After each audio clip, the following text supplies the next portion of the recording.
Yo! What's going on, ladies and gentlemen? Well, I hear myself in the echo. Guys, before we start this thing, I need some, I need your guys' like cooperation today for a few things. One, your boy wanted to get fresh for the stream, so I got, I think, the worst haircut of my life, and I botched my facial hair today. So let's keep the roasting to a minimum, but hopefully it'll distract you from my bad Yu-Gi-Oh ideas today. But let's ride. Let's do this, boys. How do I? Dude, it's been so long. I forgot how to do this. Is this how you do it? Ah, let's go. Oh my gosh, I look orange as hell. What's going on, ladies and gentlemen? How's everyone doing today? Flattered since. Let's go. Happy you're here, brother. Beyonce Nick. How's it going, brother? Smoko Logo 2. I can't stay. I have work in the morning. That's all good, man. We all have work in the morning. Holy oh my god, this is brutal here. Let me just shift this over just a little bit. I should wear a hat. This is terrible. I'm gonna catch up with chat in a minute for a second. Dude, I have to like fix my. What's going on here? So bad. I want to stay and watch. Well, it's gonna be up tomorrow. What's going on, Rico?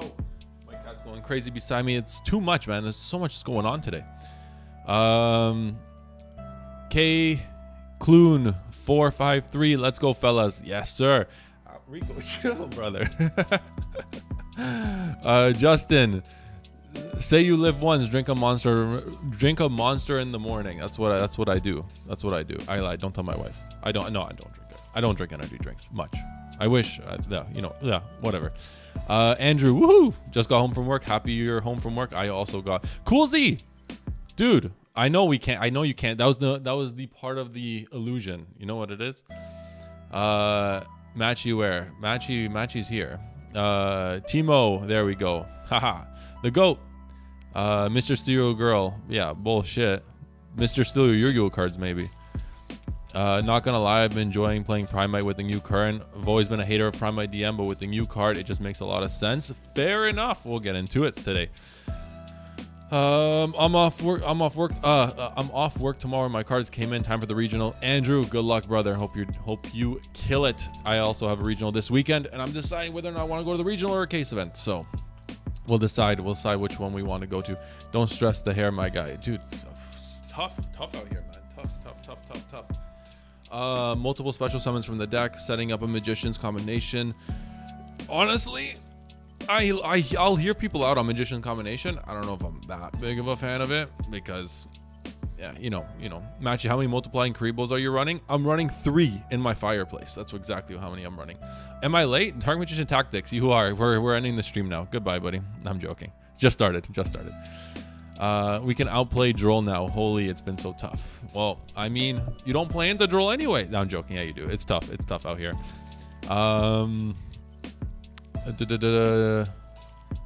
Emeras, what's going on, man? Time to use the Batman curtain.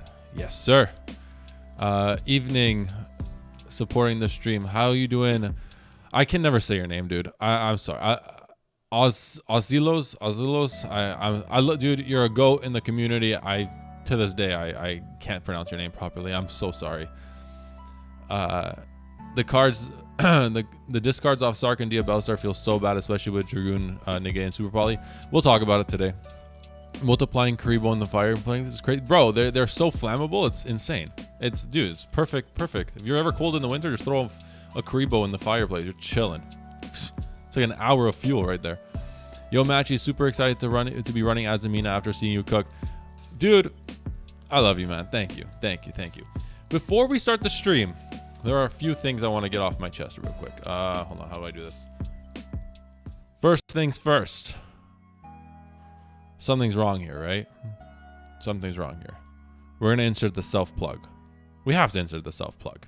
We're not using this piece of art. We're using the new Playmat, baby. That's what I'm talking about. So I want to say a huge thank you because I purchased the first batch of these playmats. And you absolute lunatics have sold me out.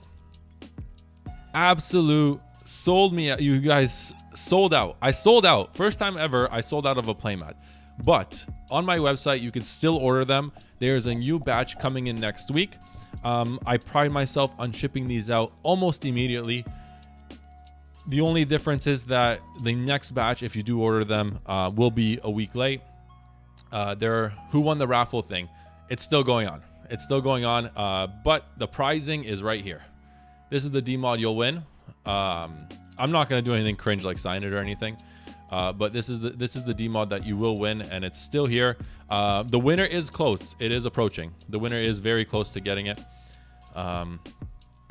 And yeah, so before I continue the stream, I do want to give a huge shout out to the artist Nikki. I want to give a huge shout out to the team that helped put all this thing, put everything together and put everything in motion. So shout out Gohan Blanco, shout out Cosmo, and yeah, and the team that worked on this playmat worked so hard, and it came out exactly the way I wanted it. I do want to give a quick shout out to, give me a minute. I know. Don't worry. We'll get to it. Hold your horses. I want to give a shout out to the following individuals who were kind enough to sell me out. Randy and Campbell Johnson. You guys, your playmats are your playmats are packed up and they will be shipped tomorrow. Ryan, Samuel, Armando, Julian, Andrew, Luca, Nicholas, Yuvraj, Jamie, Tara, Drake, Kyle, Christopher, Joe, Rishab, Yakub. Thank you so much. All of you guys are truly remarkable. Thank you so much for ordering a playmat and supporting the channel. And if you are interested, link is in the description. And like I said, I did sell out. However, the next batch is coming in very short order and will be here in the next week. So like I said, when someone orders a playmat from me, doesn't matter where you are, I ship it out almost immediately or as fast as I can, and you guys should get it within 1 to 2 weeks. With this next batch, for example, if you order before, I think it's like Wednesday next week, it will take an extra week, potentially 2 weeks to arrive. But nonetheless, I do support all of you who did purchase one and who will purchase one in the future. I am so proud of how this came out. It's absolutely stunning, and the quality is fantastic. It's unreal. You should sign it, Dr. I should. No, I can't do that. I can't. I'm not gonna sign a $70 card and just ruin, kill the price on it. You should always. You could always sign a sleeve.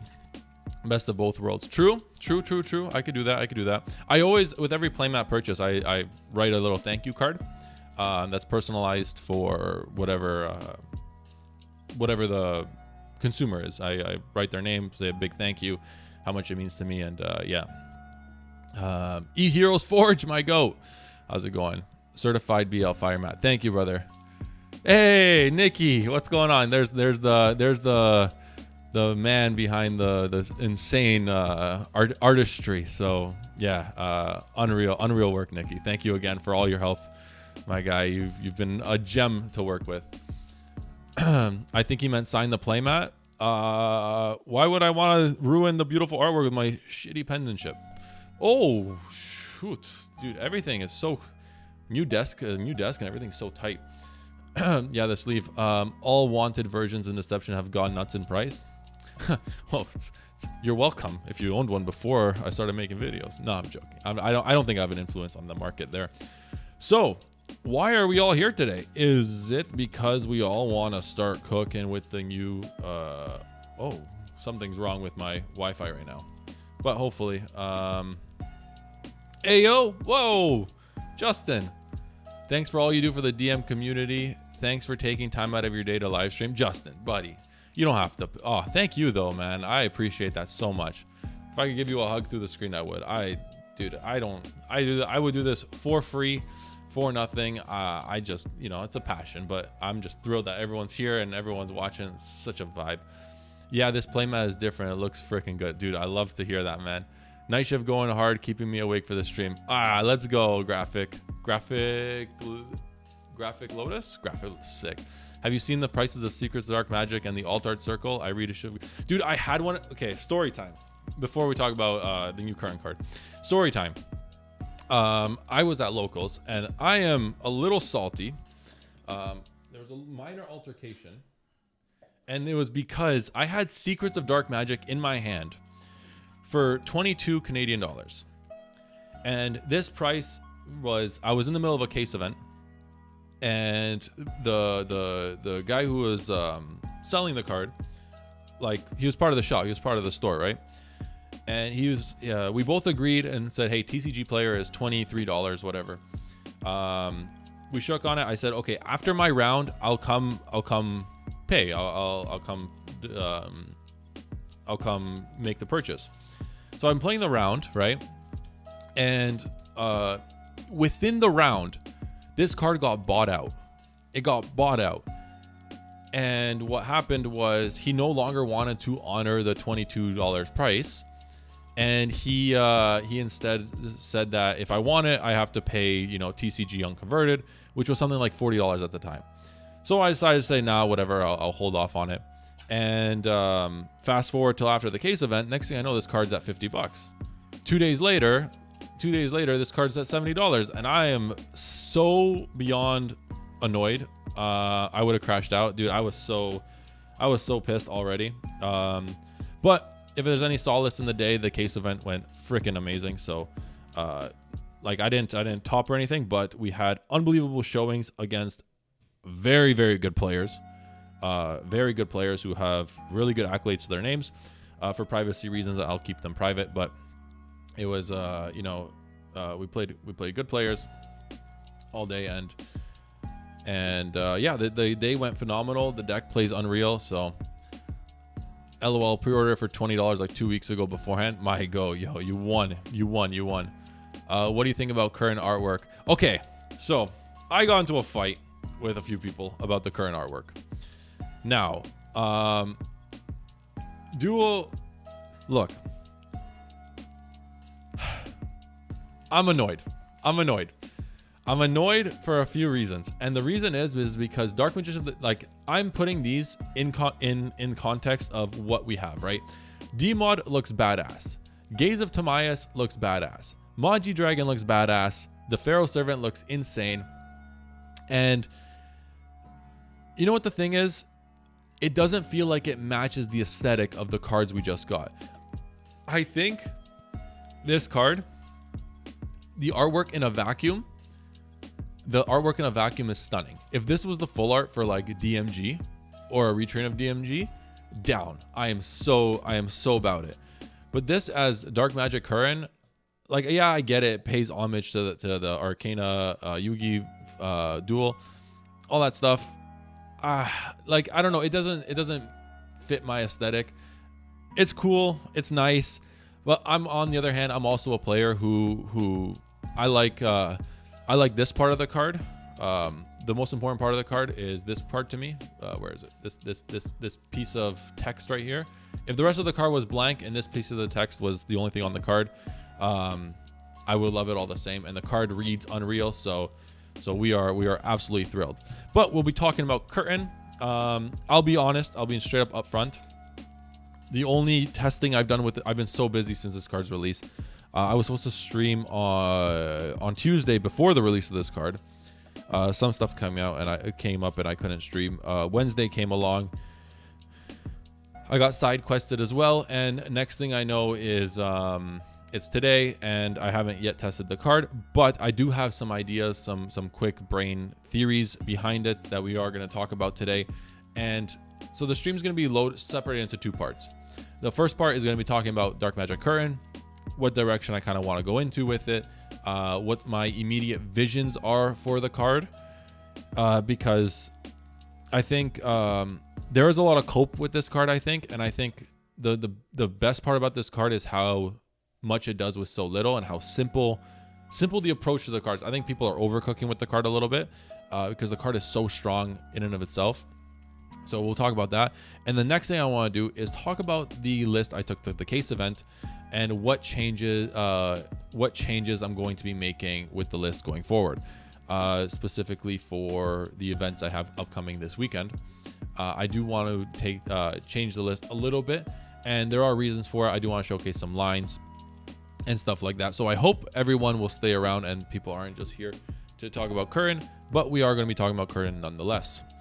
So before we go into Curran, I need to take out my where's my this is my little engine, my little engines that could, all my deck cords that I considered using with Dark Magician. Bro, the proxy. Bro gets the proxy before the card even comes out. Real. That's what I do. All right, here are the overframes. Am I gonna use anything else from this pure stuff? I want to use Salvation here. Circle. Circle would be cool. Amulets. I don't think we're gonna. Oh, I have the actual amulets. I have a place of the talismans. I don't know where they are though.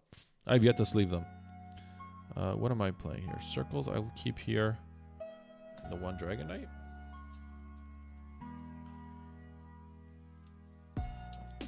Yeah. So. Boom, boom, boom, boom, boom, boom, boom.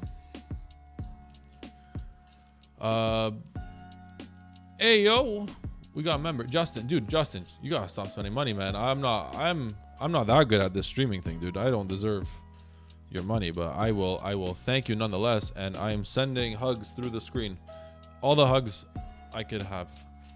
Combination. So I have a problem with combination, and it's kind of a new developed philosophy when it comes to how I want to approach deck building, and combination somewhat fails meeting some of those criterias, but I'll talk about it for sure.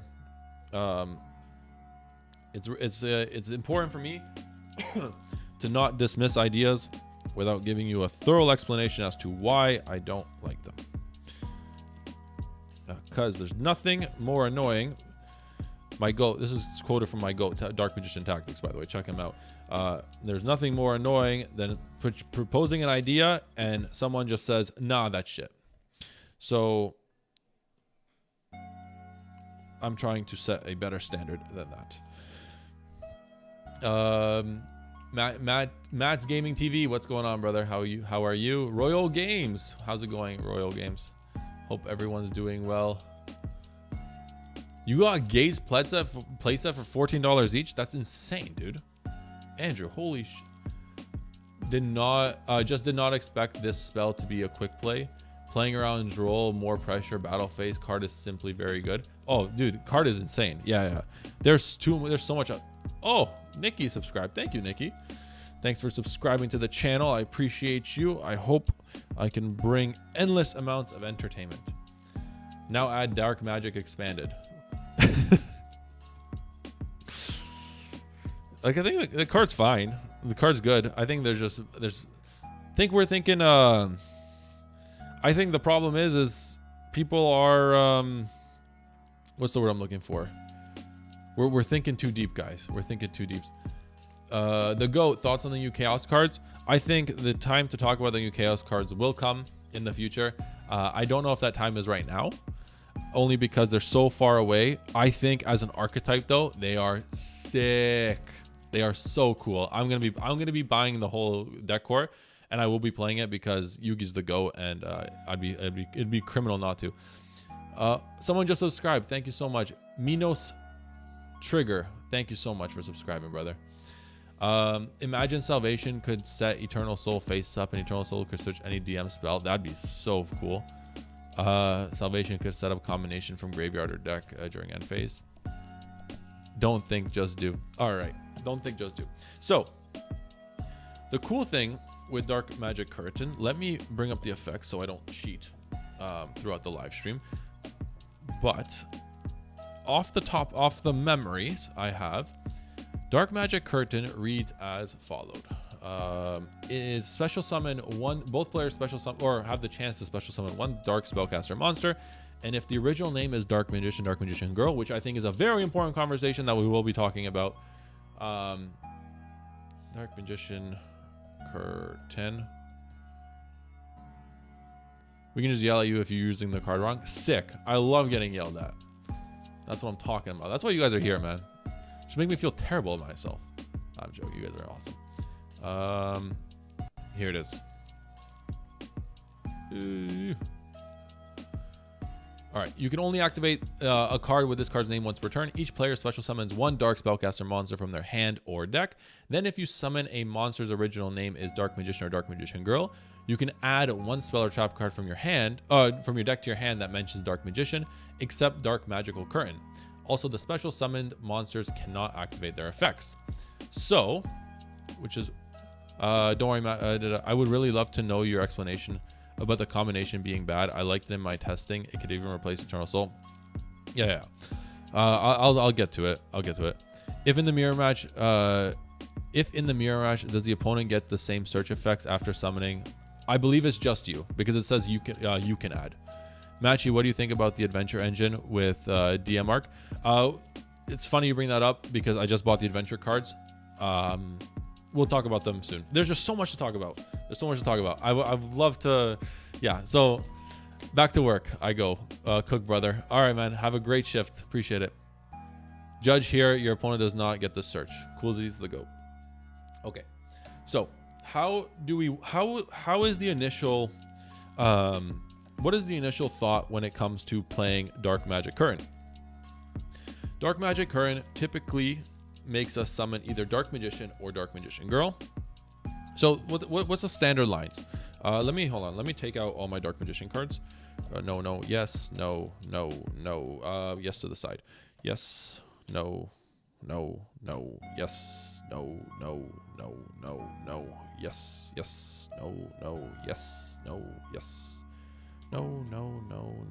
yes, yes. No, even though this is the new Dark Magician Girl. No, yes, no. Okay. So here is all the Dark Magician cards. What's cool is that if your opponent summons off the new card, you can dump DM with Souls, Gaze, Pop Dragoon, turn 1. So Ryan, I think there's other applications. Okay, let's start off with what I think about the card. I think the card is absolutely disgusting for so many reasons. The card does so much with so little. It's a 1-card starter. It turns on DMod. It's a spell you activate, and etc. There's so many plus sides to this card. Something that I saw people complaining about is the idea that, hey, this card, the downside of this card is that it's a quick play, which means that a lot of combos that were cooked early on with a card like Feral Servant means that they're now immediately turned off, because a lot of people were under the assumption that Feral Servant reveal a spell allows us to set the Curran from deck, activating it right away, which made Feral Servant a 1-card starter in that regard. However, that's no longer the case, but I don't think it matters in the slightest. The second thing I love about this card is that Magician's Rod is now a 3-of. I was saying this for so long. Magician's Rod is my normal summon, and now it's even more true. The third thing I want to talk about is a lot of people are complaining about, hey, this card's sick and all, but I hate the idea that my opponent summons a monster. And to that, I ask, why? Why is that such a bad thing? If I activate Dark Magic Curran, I am on my hands and knees begging my opponent to summon a monster. Why? Is because if my opponent summons a monster, Infinite Impermanence is turned off. Evenly Match is turned off. If my opponent gets greedy and doesn't activate a Molcharmy in time, all the Molcharmies are turned off. So this card essentially turning off a really effective board breaker in the format, turning off one of the most prevalent hand traps in the format off the back of Infinite Impermanence. The idea that if they summon a monster, it turns off Charmies and Imperm, yeah, exactly. So the idea that if I activate Dark Magic Curran and my opponent doesn't respond to anything and is assuming that, hey, I want to summon a monster here for whatever reason. Now, if you are playing a better player, they're not going to summon a monster. Like if they look at their hand and see a few Imperms, they're not gonna really summon a monster. But the idea is that it gives your opponent a decision to make, because if they do wish to commit to the biggest downside of this card, this is the biggest downside of this card, is that you give your opponent a body. But if your opponent decides that, hey, a body is worth it, well, then yeah, turn off one of the strongest interruptions you have against us, which is an infinite impermanence, which I think is crazy. Most importantly, you'll know the deck you're playing, even more so. The cool thing about this card is that we are thinking as the card at its most maximum value. And what I mean by that is the card's maximum value says, hey, I'm going to be either summoning Dark Magician and or Dark Magician Girl to get a spell in hand and extend that way.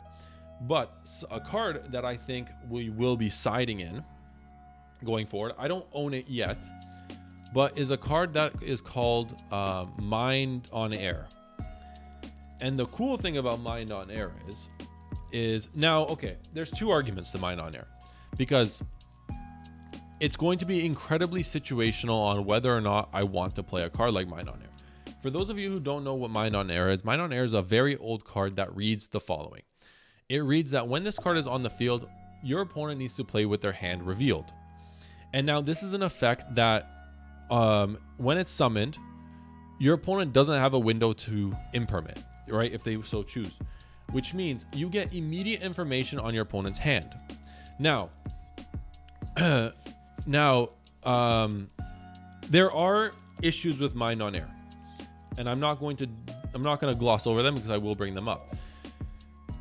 The biggest strength of Mind on Air is saying, hey, show me, I activate Dark Magic Curran, I summon Mind on Air, show me your hand, and now I know exactly what I'm playing into, what interruptions I need to be most effective against your specific hand, etc., etc., etc.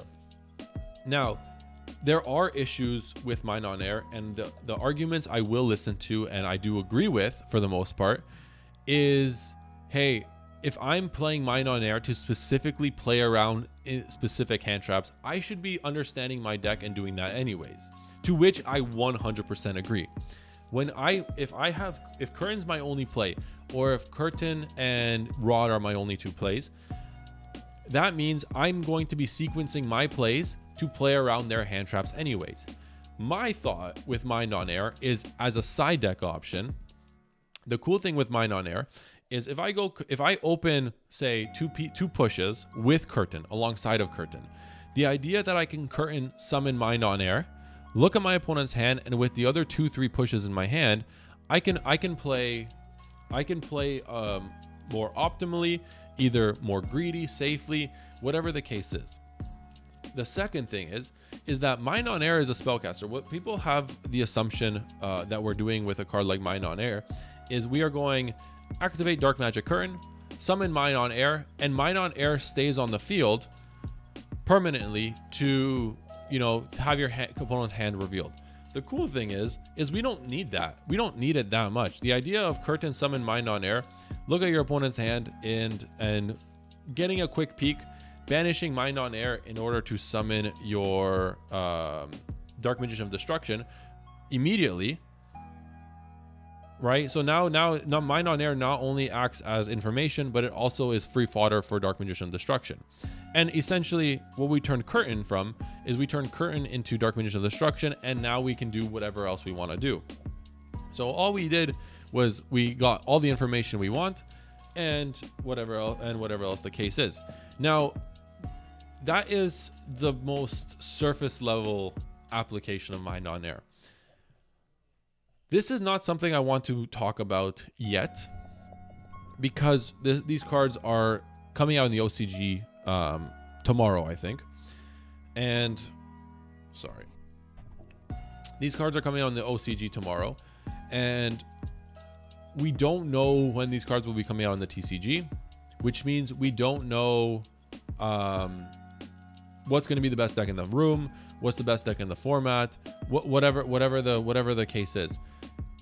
However, if we are going to be in the same or in a similar format, for example, if a deck like Vanquish Soul is very, very prevalent in the format, summoning a card like Mind on Air, being pretty much an FTK for against your opponent, is insane. And the reason why Mind on Air is an FTK against your opponent is the Vanquish Soul player needs to play with their entire hand revealed. And the thing with playing with a revealed hand is that none of the effects that have like a reveal cost, like reveal this card to perform an action, none of those cards are live, and that's the entire Vanquished Soul archetype.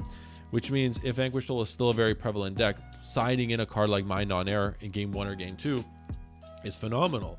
Alternatively, at the time of Curran's release, we are more than likely going to have a card like Dark Magician the Pharaoh Servant, which means Mind on Air in the mirror can also go kind of crazy, because it'll turn off a card like Dark Magician the Pharaoh Servant. It turns off a card like Illusion of Chaos, whatever the case is.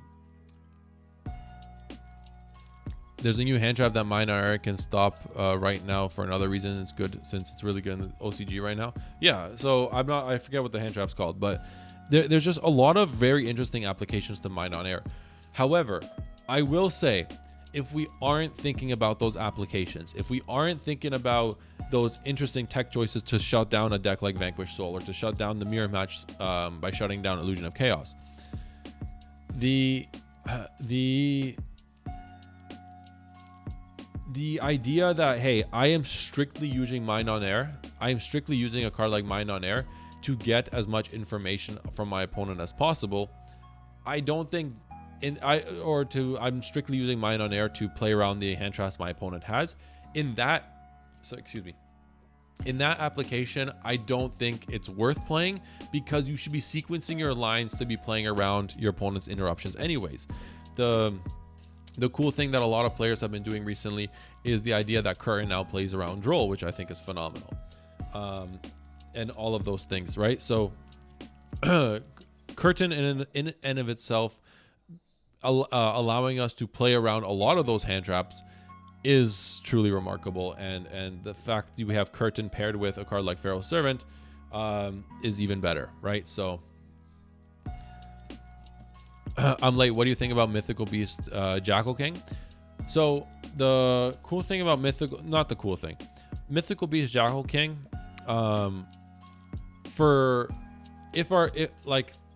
the only application I really see in it is if hypothetically our opponent activates Curtain against us and we want to summon a negate that's going to start on our turn, right? Because Jackal King will keep getting the counters.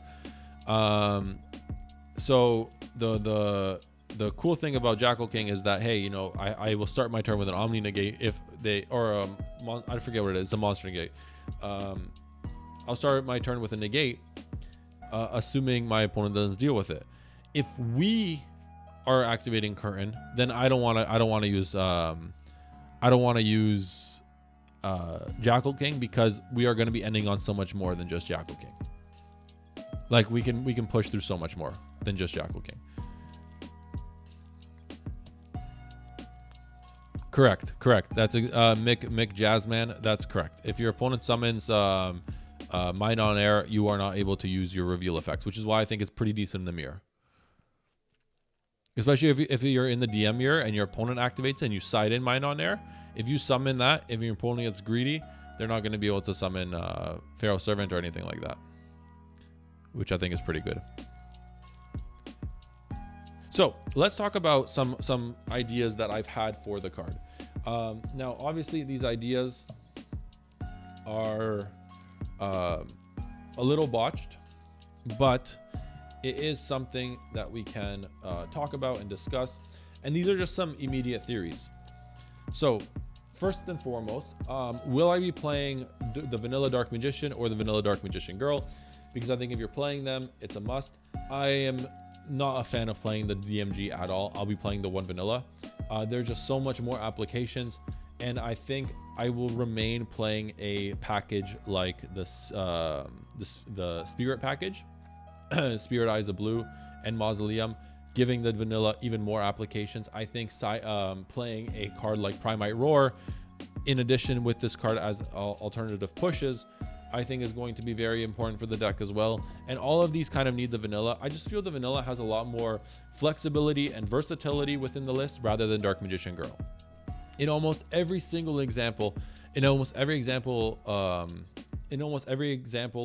test hand that I've done mentally with Curran, I've done it with DM, I've done it with DMG, and almost every single time I'm like, the DM does everything I need, and I don't have to play the DMG brick. And now I know it's redundant because you are playing a card like Feral Servant, and you're playing Feral Servant with DM and etc, etc, etc. But it's just the vanilla has so much more, I don't want to say versatility, but playability is the word I'm looking for.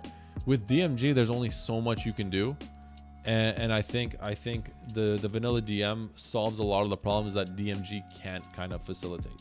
So let's hypothetically start cooking. I'm not sure. Can I be straight up honest with you guys? I haven't watched too many videos, so disclaimer: I might be a little behind on theory. I might be behind on some ideas, but we can definitely look into them and talk about them.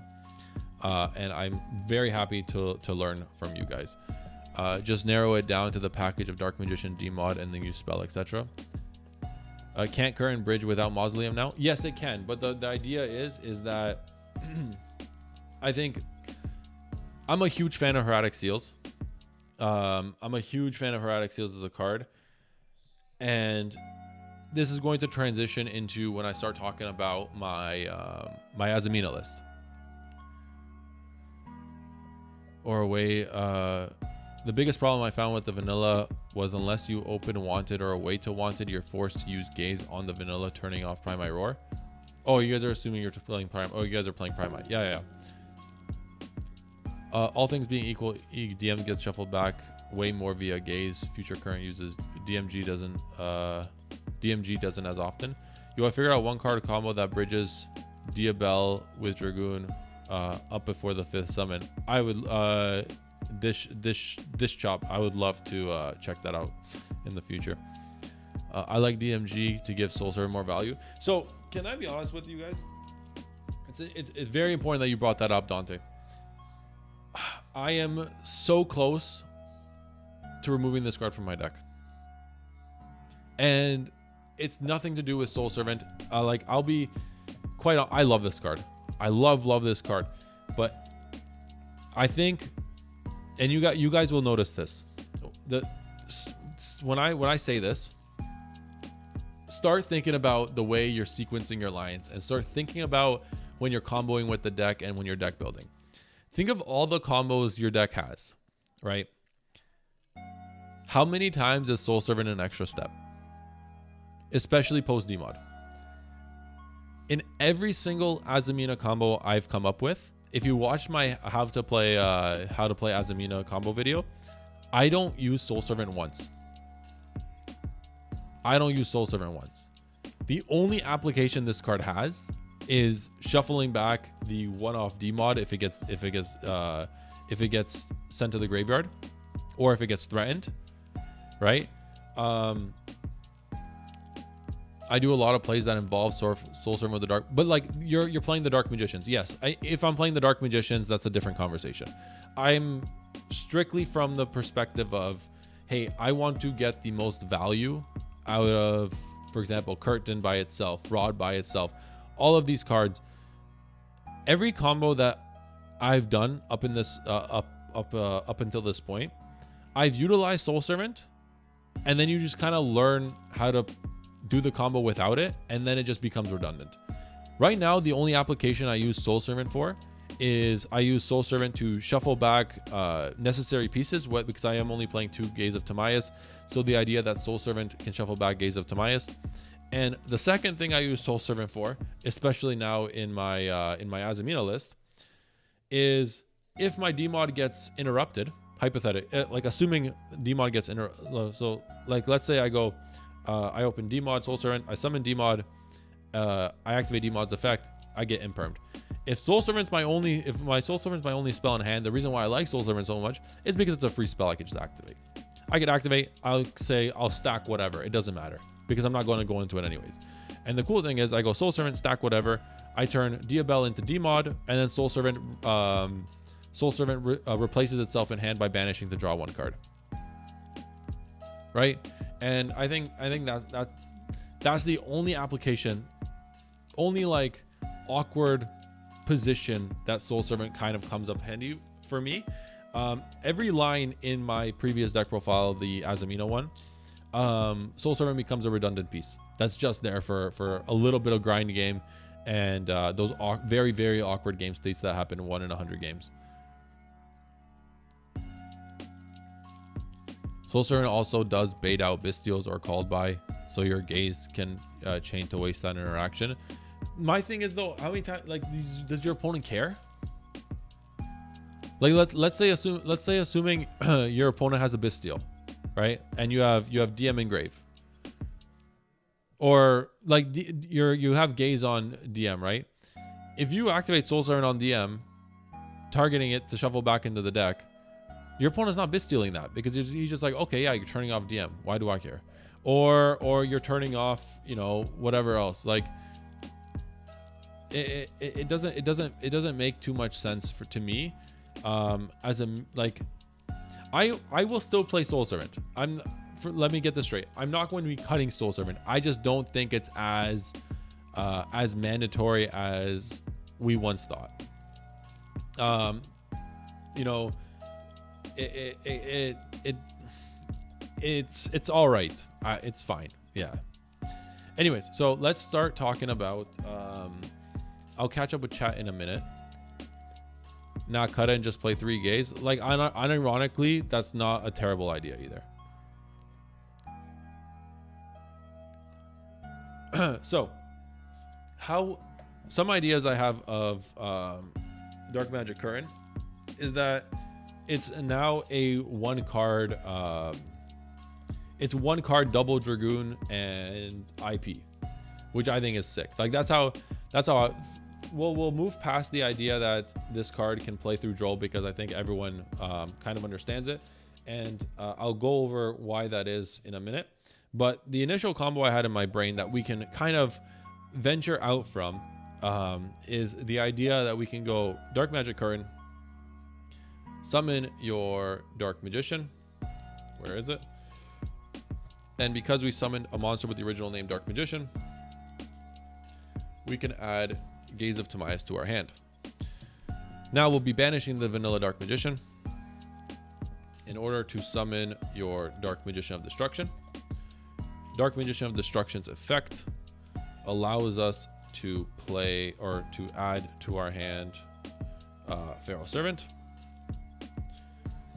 Pharaoh Servant, reveal Gaze, summon Pharaoh Servant. Pharaoh Servant's effect will set a second Gaze. Oh, not that. We'll set a second Gaze. And here we link these off into IP.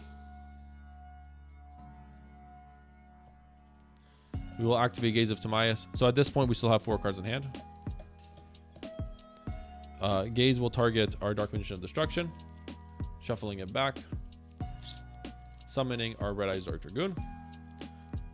On our opponent's turn, we'll activate our second Gaze, shuffling back Pharaoh Servant to summon. I don't have it with me. Wait, no, I lied. I do have it. Do I have it with me? Where's my Dragoon? Whatever. For the purpose of this video, we'll say this is our second Dragoon, or this is literally whatever else, whatever other boss monster we want. And now we have 4 cards in hand, right? We have potentially 2 Dragoons, or Dragoon and an Omni. We can continue. That's off 1 Curran, by the way. That's off 1 Curran. We can go Dragoon effect to negate and destroy. IP effect. Link these 2 off into Selene. Selene's effect, revive Red Eyes Dark Dragoon, and you have 3 Omni negates off 1 Curran. Which, like, I think as a starting point, that's insanity. That's insanity to me. I do also believe that Curran is a 1 card village lock, because I think we can get there as well. Can you show what Rod does on its own? Yeah, I can show what Rod does on its own, for sure. Like I said, I do want to make a disclaimer that Dark Paladin, the issue with Dark Paladin, look, I love Dark Paladin. It's one of my favorite cards of all time. My issue with Dark Paladin is that Dark Paladin, outside of the reason that it loses to an infinite impermanence, the outside of the issue that it loses to infinite impermanence, Dark Paladin. Okay, how do I explain this? I summon one Dark Paladin, and I can discard. Let's say my opponent activates 3 spells. If my opponent activates 3 spells, I discard 3 cards in hand to deal with those 3 spells. If I summon 1 Dragoon, if I use Curran to summon 2 Dragoons and 1 IP that turns into a second Dragoon, I can discard the exact same number of cards and have a more impactful interaction. Rather than just negating and destroying a spell, I can target traps. I can destroy traps. I can negate and destroy traps. I can destroy monsters. I could, there's hand effects that I can deal with. If for example, I have a Dragoon on board and my opponent activates Holly Sue, Dark Paladin can't deal with a Holly Sue.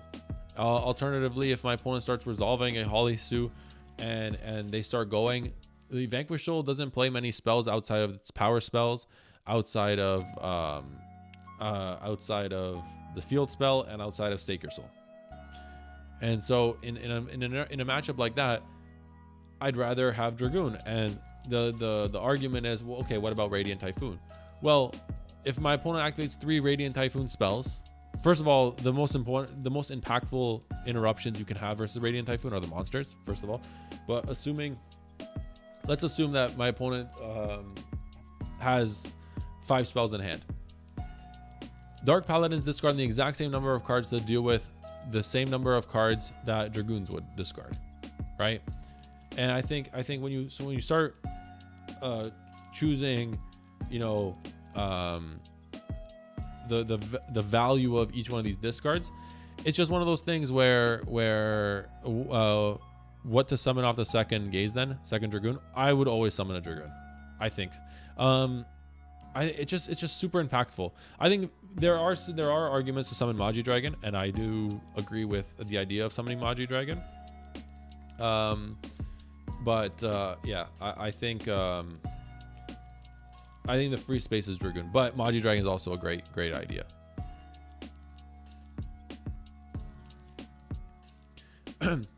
It's just I'm not saying Dark Paladin's a bad card. I don't think Dark Paladin's a bad card by any means. I think there are matchups where, Dark Paladin can cook. If your opponent opens 5 spells, 1 Dark Paladin can trade with all 5 spells. Yeah, that sounds crazy. But it's just one of those things where Dark Paladin in a large vacuum, or no, not a large vacuum, in a large sample size, I think won't be as effective as 3 Dragoons. Despite Dark Paladin with 3 discards versus Dragoon with 3 discards, I think there is an argument to be made that I'm not sure if playing Dark Paladin is that worth it, but it's still very good. Alternatively, the another cool thing is that now we have ways to get to Secret Village of the Spellcasters. I don't think we should, if our deck can play Village, and until Village gets banned, I think it's a no-brainer to be playing Village. Yes, I understand that it's somewhat scummy, but card's crazy. Okay, so let's see what 1 rod can get us. Like I said, I'm not sure where other people's testing. I know Loza was streaming earlier. I know there have been a bunch of other content creators talking about Curran. So let's see where just 1 rod gets us. If we can activate Rod's effect searches us. I'm guessing we'll just grab the curtain. Let's go activate Curtain, special DM. We're assuming we're not playing it against any hand traps, but we'll talk about hand traps in the future. Because we summon DM, we can get any spell. Let's get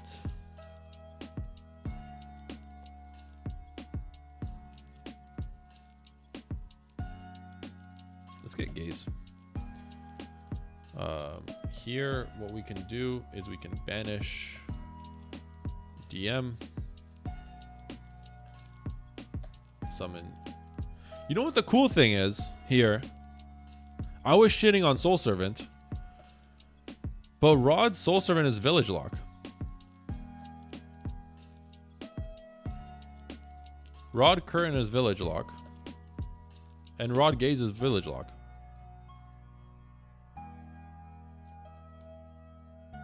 Holy shit.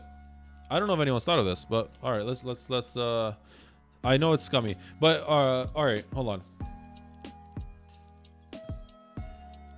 on. We'll get back to what just one rod can do.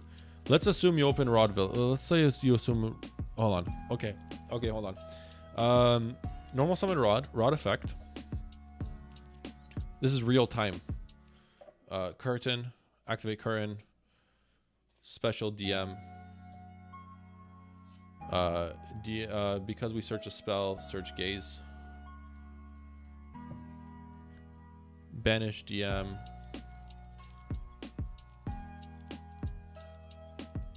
Summon Demod. Demod effect. Search Souls. Souls, activate Souls. Oh, we don't need to do that. Done. No, current. Oh, shit. Rod is a 1-card Village Lock. Okay. Rod's a 1-card Village Lock, guys. Ready for this? I think I got it. Do you only play 1 Demod? Yeah, we only play 1 Demod. Normal summon Rod effect. Search Curtain. Activate Curtain. Special DM. Because we search a spell, grab Gaze. Banish DM. Special Demod. We only play 1 Demod, but maybe in Pure we play 2. Demod effect. Search Feral Servant. Feral Servant, reveal Gaze. Special Feral Servant. Feral Servant effect. Set Salvation. Activate Salvation. Set Eternal Soul. Who cares? Link these 2 off into Chorozo Rod into AFD pop Salvation, add Village, activate Gaze, target Demod, send it back to the extra deck, special Dragoon, activate Village, pass, and then opponent's turn, Eternal Soul, because Dragoon has the threat of being banished. Summon back Feral Servant. So we have Village, and if we open, at this point we had 4 other cards in hand, right? Holy shit! Did we do it? We did it, right? Bro, hide this VOD. We did it. That's Village Lock. That's Village Lock, Dragoon, and a board wipe, and a back row board wipe. Holy, let's go, boys. Yo, that's crazy. Delete the VODs. That's insane. All right, yo, let's go, boys. Let's go. Synchro, H of Air Dragon, and DM. XY. Oh, XYZ. Yeah, you can do, but no, this is on opponent's turn. Do it again one more time. All right, yeah, let's go. Yeah, Rod's a 1-card Village, guys. You heard it here first. Rod is my normal summon. Let's go, boys. That's what we're talking about. Hide the VOD. This is why we're here, boys. That's what they're gonna ban Village. Oh yeah, they're banning Village for sure now. Holy, guys, tell your friends. What a time to be. This makes me so happy, dude. I am hyped. Yo, you see what we do? Two minutes of testing. 2 minutes of testing, and we found Village Lock off 1 Rod. So Rod is just the GOAT? Rod is the GOAT. Rod is the GOAT. Holy shit. Soul Servant said you doubted me. But we didn't even use Soul Servant. Halfway through the line, I figured out how to do it without Soul Servant. Run it back? All right, let's run it back. Slowly. Someone tell the Discord that we found Village Lock. To get in here. So, tell the DM Discord, get in here. Matchy found Village Lock with 1 Rod. Let's go. Yo, and the cool thing is, it's not even a gimmick. It's so sick because you still end on the Dragoon. You have Eternal Soul to summon back DM. If Eternal Soul gets popped, Dragoon doesn't get destroyed by the effect. Yo, this is nuts. All right, for those of you who are new,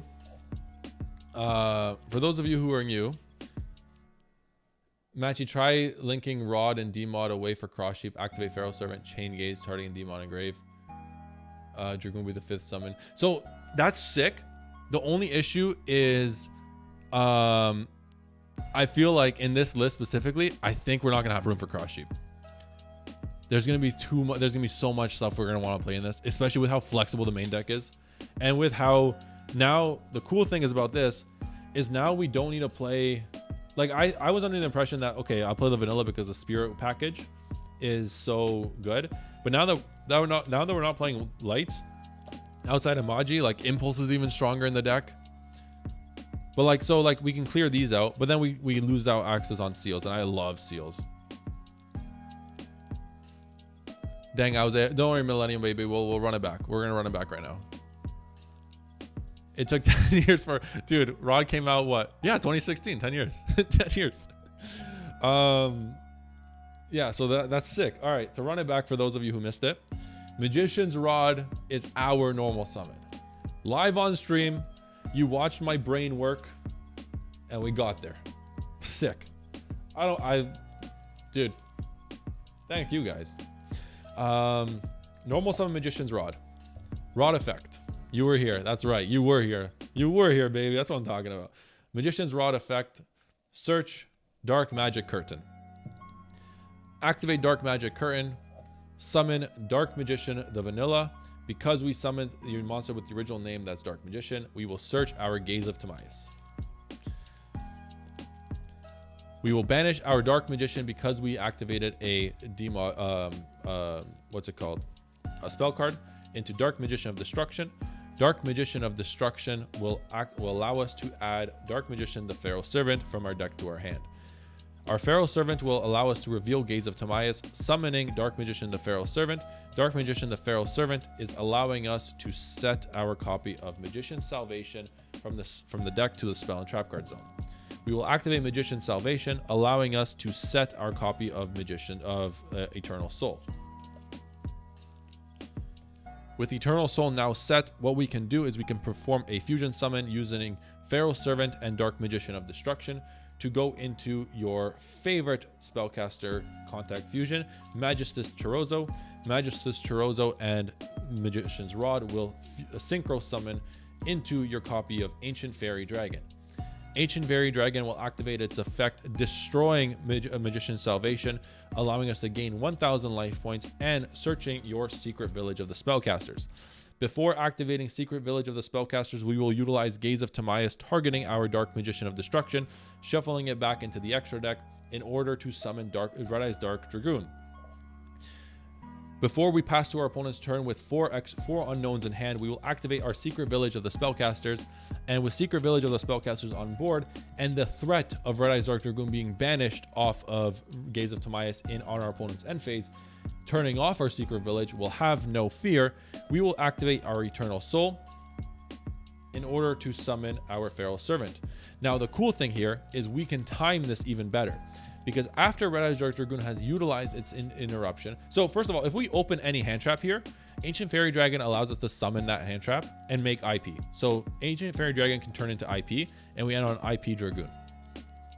So in that regard, Dragoon can stay. But hypothetically, assuming we don't open any additional extenders in this example, once Red Eyes Dark Dragoon has utilized its interruption, say we discard a card to negate and destroy a card, we can activate our Eternal Soul, summoning our Pharaoh Servant, and now Magician's Rod can activate its effect, tributing our Red Eyes Dark Dragoon, allowing us to add itself back to hand, and now Red Eyes Dark Dragoon doesn't get banished. In this hypothetical, we are going to be probably playing more than one Red Eyes Dark Dragoon, so the threat of this card being banished isn't too bad.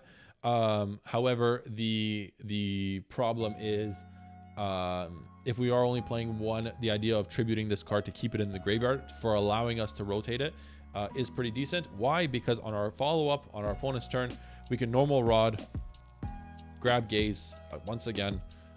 These two can link off into IP if we want them to link off into IP. And now the cool thing about this line, I'll say my final thoughts about this line. Eternal Soul. Now with these two in hand, we can Gaze of Timaeus, targeting our Dark Magician, the Pharaoh Servant, shuffling it back to summon something like Master of Chaos. and Master of Chaos can revive our Dragoon for a permanent negate, and we can keep going that way. The cool thing about this specific line is that throughout all of it, if Eternal Soul gets popped, we don't care at all. We don't care at all. Because if Eternal Soul gets popped, our opponent's still locked out for the remainder of the turn out of spell cards, and Dragoon doesn't get destroyed off the back of Eternal Soul.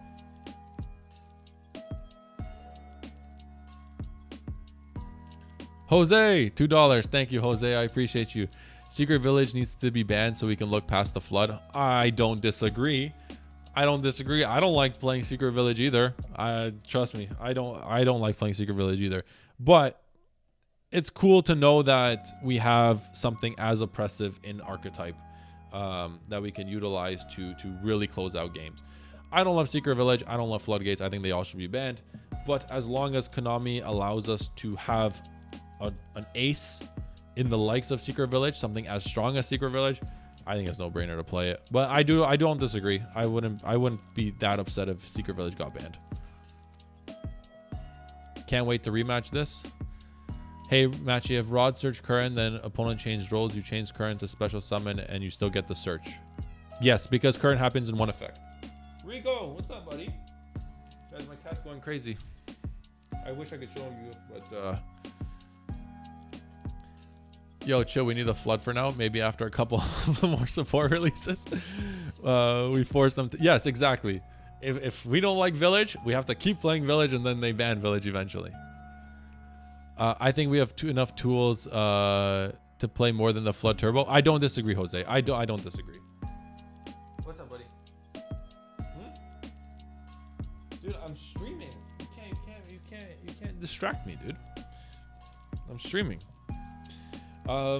Yeah, no, I don't disagree, Jose. I'm like, okay, now we got Village out of the way. We'll use it. Is this the best playmat in the world? It might be. Remember, if your order 1035, you win a D-mod with your order. This is the D-mod you win. I'll sign the sleeve it comes in. I don't care. But like order 1035 wins the D-mod. Links in the description. Okay, so yeah, so Rod, someone asked, what does one Rod do? Make a vid now. It's Village Lock ethical post current release. If Village gets banned, we could do the same thing with Chaos Max. So my issue with Chaos Max though is that Chaos Max is significantly weaker, because Chaos Max in a format where our opponents are able to just play on our turn and establish half boards, it's kind of like, what's Chaos Max stopping? Chaos Max, they're gonna have an opponent a half board before.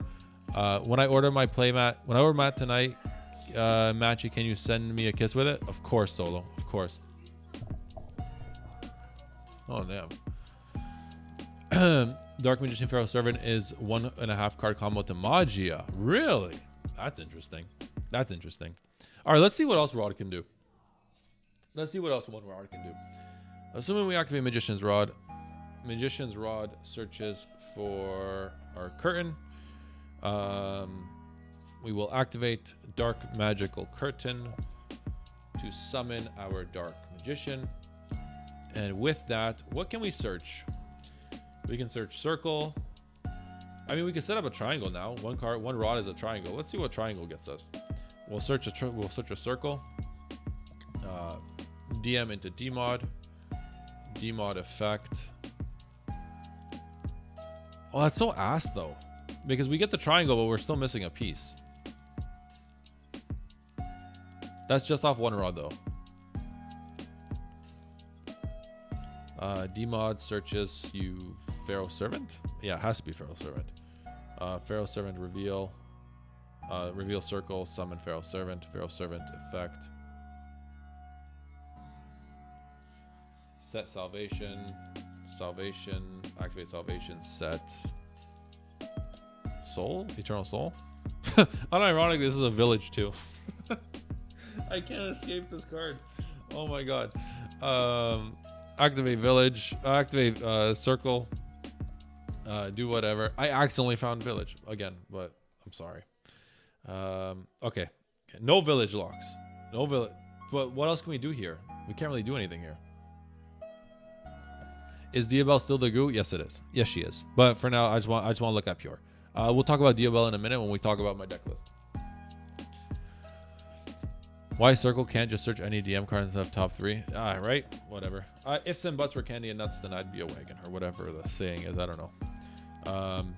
Eternal Soul set. And then what are we doing here?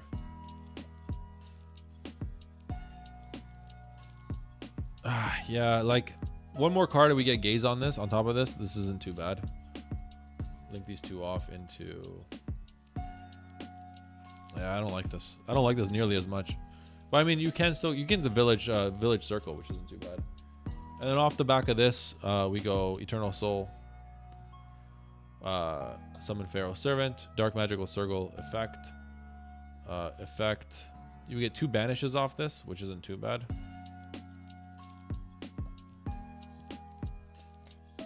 Do you already have your national invite this year? No, I have not played. I've had my family's been through a lot. I haven't had the ability to play since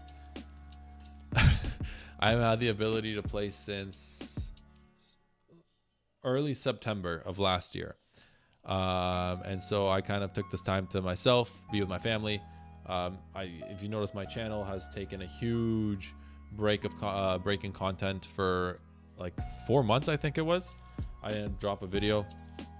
And then YouTube yelled at me and said, hey, we will demonetize you if you don't drop a video. So I forced the Genesis video, which bombed. I didn't know no one liked Genesis like that. That's crazy. Are people also using WP Fancy Ball? Yeah, honestly, dude, I haven't cooked with that card at all. I know it's in Master Duel. I don't have enough gems to... Will you show these cards with the new Diabellstar engine as you can bridge into your current deck list? Yeah, we can look into it real quick. I don't mind doing that. Yeah. We could definitely play WP in this too. For sure. Like, that's probably the play. 1 card setup Dragoon and a live Magician's combination. So, the real Black Magician. Would you rather that, or would you rather Rod setup Dragoon Village by itself? We solved it, boys. We cracked it. Rod Village, baby. Rod is a village. Rod is village lock. Wow, what a board. Dark Magician Tactics knows. I thought DMG and in Dark Magic Curran looked good, but look at Matchy though. Damn. Yeah, you know how to sweet talk. You don't need the Blue Eyes link anymore to go into Azamina. Do you? Let's figure that out. All right, let's put in the most basic Azamina package. Let's see. Maybe. Hold on. Do we need the...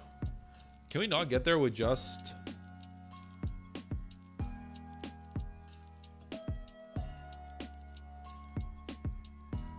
We need a way to souls, right? So, okay, let's see. If we go normal rod effect, grab curtain, activate curtain. No, it needs to be it's a 2-card combo. But now it's more flexible because now we can open like... It could be Rod plus Curtain plus Rod, Curtain, Gaze, Soul Servant. This can get into Azamina. Contact Witch is how you get to souls. Contact Witch. Hey, Dante, thank you. Just ordered my playmat. Dude, you're a go. Like I said, they are on back order, but I should be getting them next week. So normally it takes about a week to get to, week and a half to be shipped.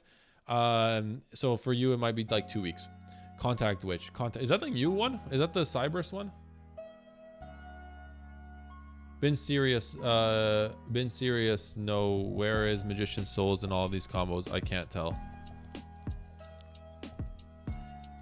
Yeah, Contact Witch is the new Cyberus monster. Can I be honestly, dude? I haven't looked at it. I haven't done. Yell at me. It's fine. Yell at me. I haven't done my research on Contact Witch.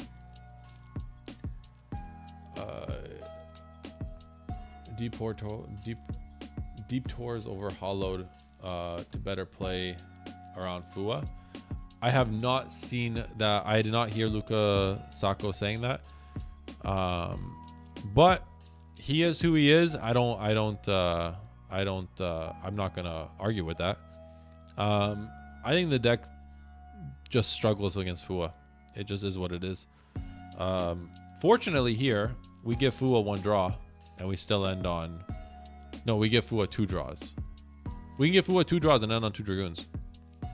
Or one Dragoon and a back row wipe. But yeah. Love that. Okay, what can link into Diabell? How do we bridge Diabell with this now? I do want to... the stream is getting a little late, and I do want to talk about my list. I am playing in a regional, and I want some advice, but...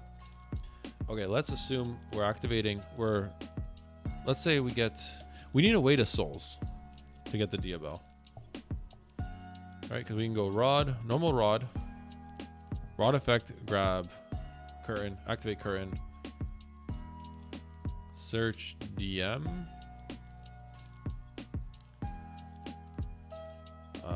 grabs us Gaze,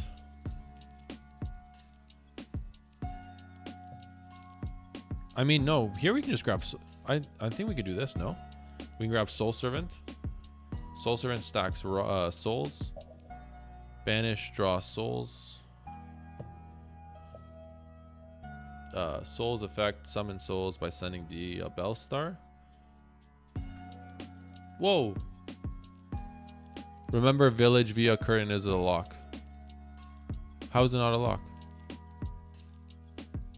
It's a spell lock. No?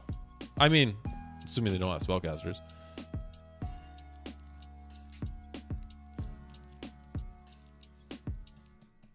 At Jose, coach this man. I wish. I'm terrible at this game. I need all the coaching I can get. Shouldn't you maximize Illusion of Chaos plus Rod to maximize? Well, Rod I'm playing at 3 in my current list without any of these cards. So I think... Oh, because they can summon off Curran.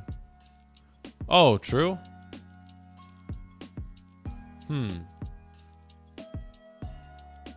That's actually a good point.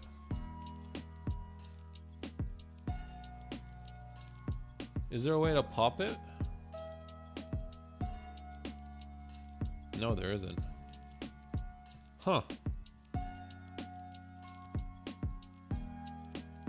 I mean, maybe they won't have it. Or they won't summon. Dragoon pop the summon, but we're not using the vanilla. SP Banish. It probably is as simple as SP Banish. Dante's right. If we open any extender, like if we open any hand trap, another copy of Souls, another copy of Rod, AFD summon that extra copy, make SP Banish the spellcaster. Isn't Celine just broken? She's been broken. All right, let's continue. Yeah, so we had Soul Servant, stack Souls dump Diabell. We'll banish DM into Dmod effect. Grab Gaze.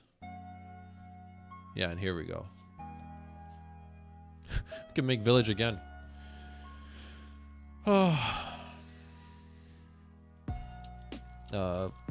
Link those 2 off into...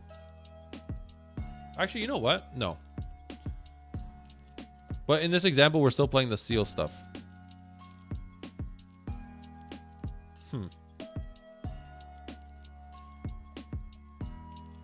Because we can go these 2 into we can go these 2 into Spirit, go into seals. But okay, let's assume we're not playing seals. It's just those 2 into your IP. Activate Gaze, shuffle back Dmod, summon Master of Chaos, revive Diabell effect. Did you already? No, Timo, I haven't decided at all. All my attention is focused on the current TCG. And I really want to, I have a bunch of events coming up and I really want to do well at them. So I'm like super laser focused on the current TCG. So I haven't really thought about how my list is going to change. But that is something, you know, you're going to be thinking about as the day goes on. Is a new mat pre-order, or they already been shipped? So the first batch has already been sold out. Yugi Light. The first batch has already been sold out. The second batch is on its way to me, and I shipped them out by myself. I shipped them out myself to all of them who bought. I think there are 10 available right now to buy, because that's how many is coming in the next shipment. So there are 10 available to be purchased right now. Depending on how they sell, I'll decide whether or not it's worth to buy another set. Yeah. Every line goes into Village. Dude, every line goes into Village. It's insane. Every line goes into Village. Dude, Rod is a 1-card Village. And like, it's crazy. I'm actively trying to not go into Village. Just to think.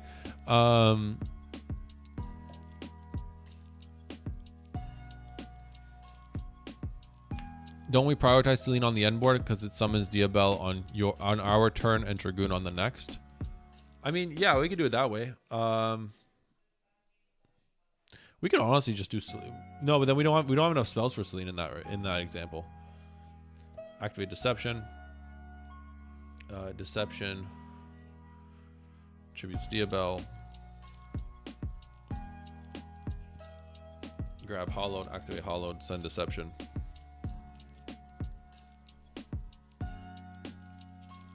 Summon Rusiliago. Rusiliago effect. Search. Wanted. Link these two off into SP.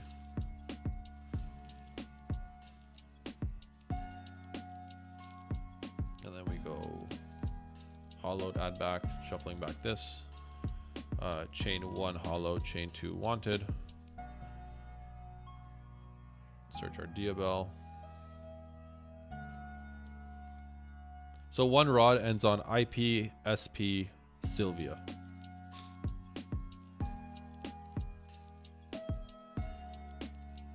It could end on a Seals. It could, like, IP could be a Seals.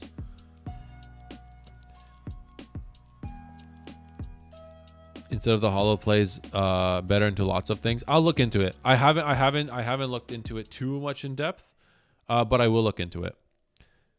We can get the second gaze off Soul Servant. It's just set. What is a current Azamina Diabell package you consider for ideal ratios? 3 Wanted, 1 Diabell. Oh, no, it's... Okay, Fred. For me, the Wanted package right now, until I am convinced otherwise, to maximize the amount of times I see a playable card in hand, it's 3 Wanted, 3 Diabell, 3 Deceptions, 1 Hollowed. And 3 Deception is crazy for most lists.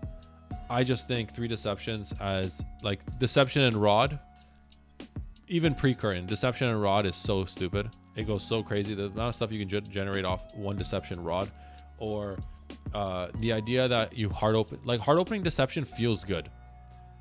In so many instances, I've had Diabell Deception and my Diabell gets negated. Like through an imperm or whatever, and I just have the Deception already in hand.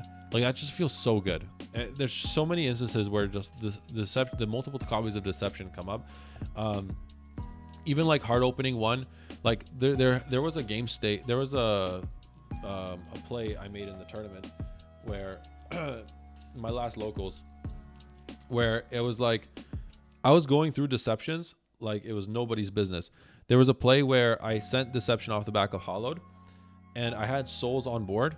And what I did was I had my second Deception in hand.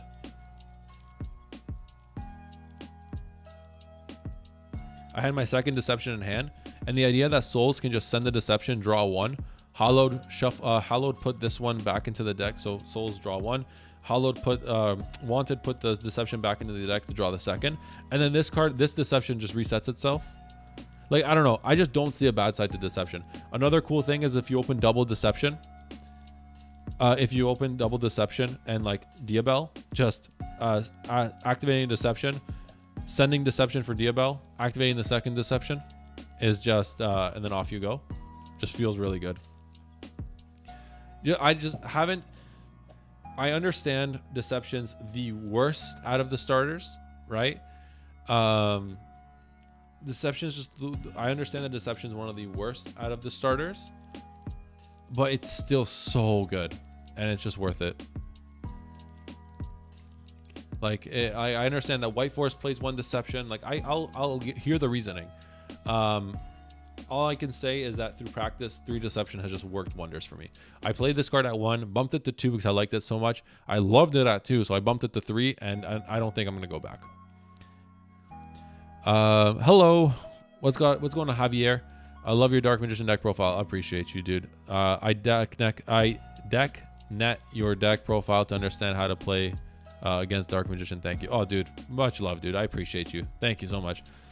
If you play both DM and DMG, you might be able to go into DMod with DMG, Rod into Spirit, Mazo dump DM, and get Dragoon Pop to get their current that way. I think so. Can I be honest with you? I think we're overcomplicating. Like, once again, I think we're overcomplicating it.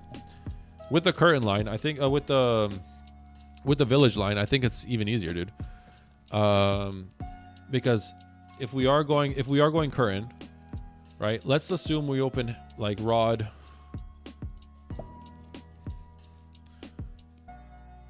Like, let's say like this is our hand. How many wanted? 3 wanteds, Michael. How are your feelings on Miasma Secrets Magician of Black Chaos Max combo?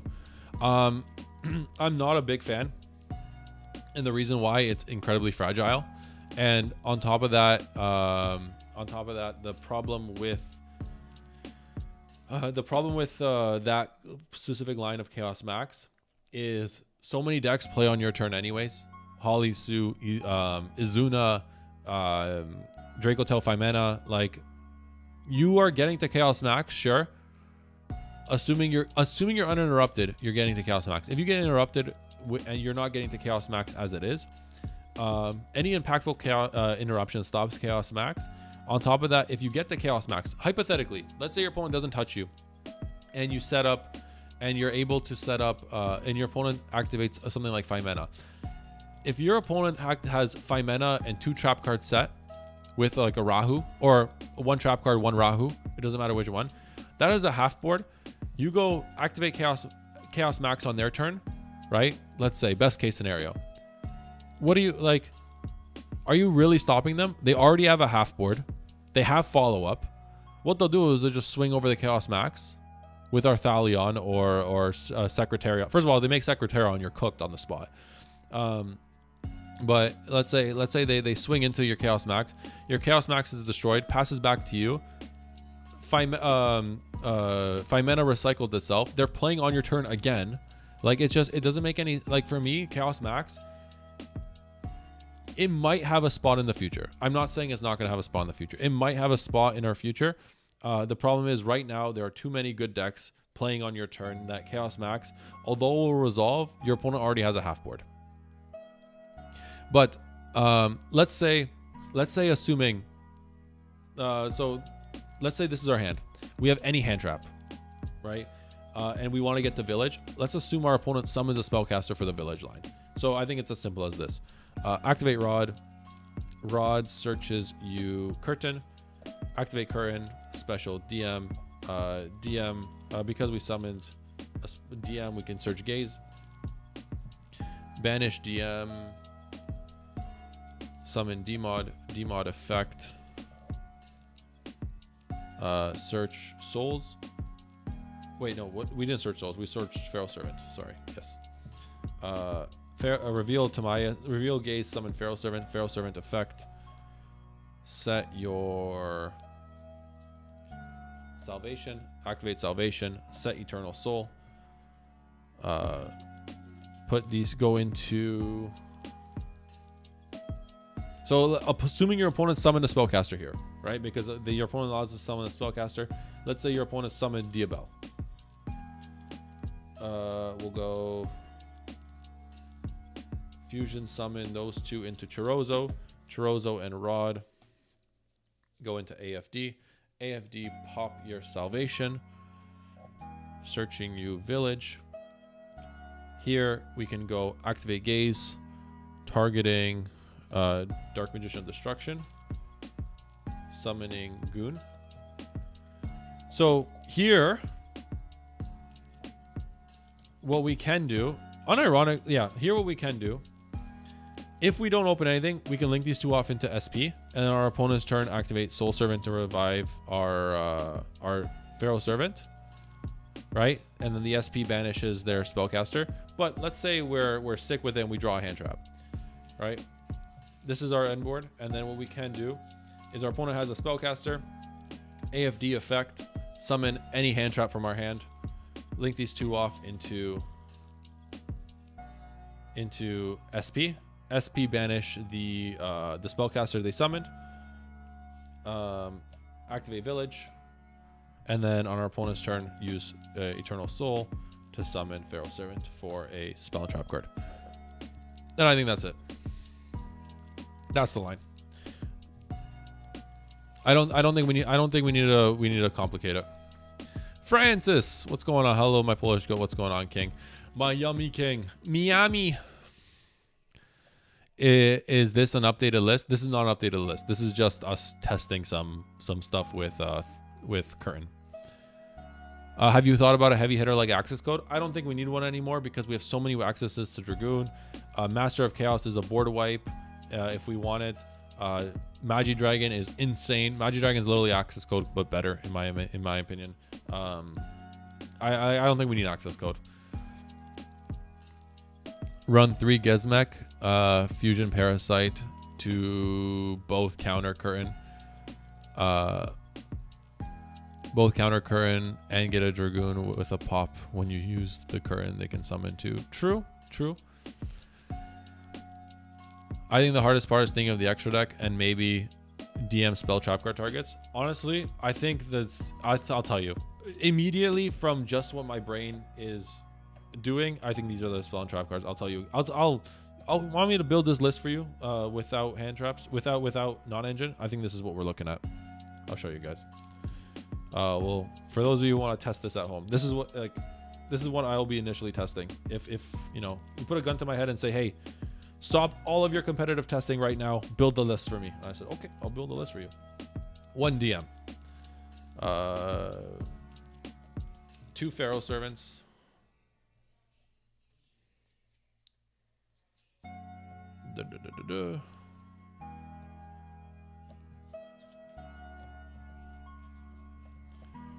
Two Pharaoh Servants, 1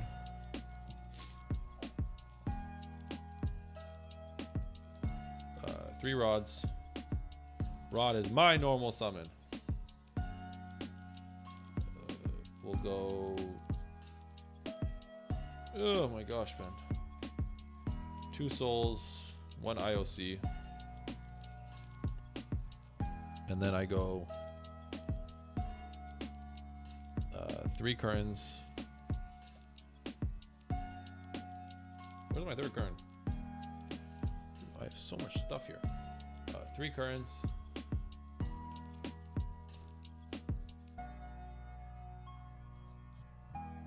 2 Gaze. 1 Soul Servant, 1 Salvation, 1 Eternal Soul, 1 Village.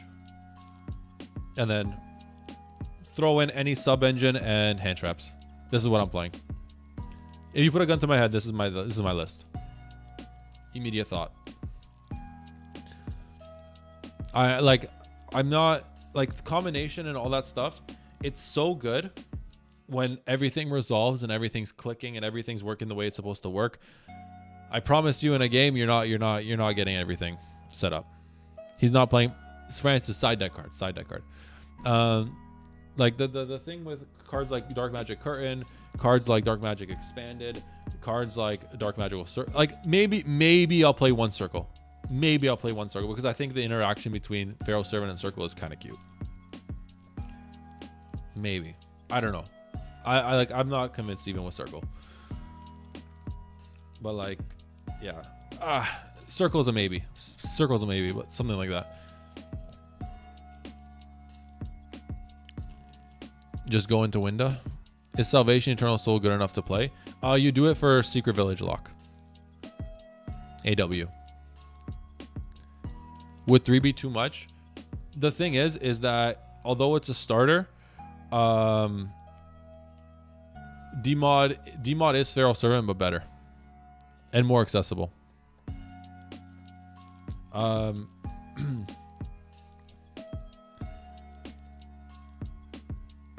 Like, how many cards is this? 1, 2, 3, 4, 5, 6, 9, 12, 15, 16, 17, 18, which means we have 22 slots for non-engine.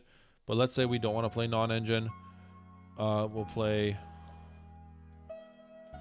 Let's do that. Let's do this.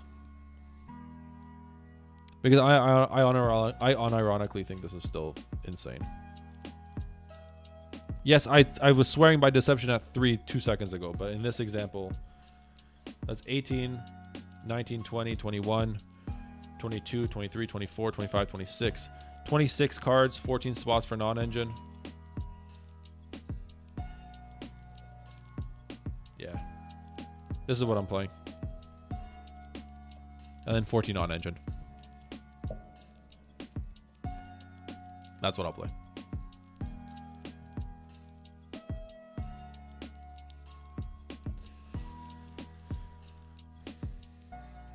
One rod can make you. One rod can do anything now. One rod cannot actually do anything now.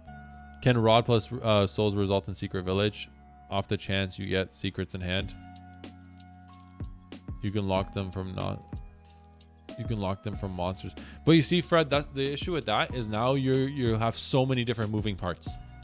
You have so many different moving parts, and like as cool as that sounds in head, in theory, which I do agree, like the idea of Chaos Max and Village sounds crazy, but now you have so many moving parts, and what happens in that one game where you have 2 playable cards, 2 hand traps, and 1 Chaos Max, and your opponent throws 2 hand traps at you, and it's like now you're kind of cooked. Diabellstar engines almost seems like too much investments. 8 to 9 cards for a single Omni. See, but the thing, Grizzly Wizard, is that it's not a single Omni. You have one Diabell or 1 Wanted is 3 Omnis, because 1 Diabell is Sylvia and 2 Dragoons. And in this example now is like 1 Diabellstar can be even more, because Diabellstar can go into Pharaoh Servant and all that stuff.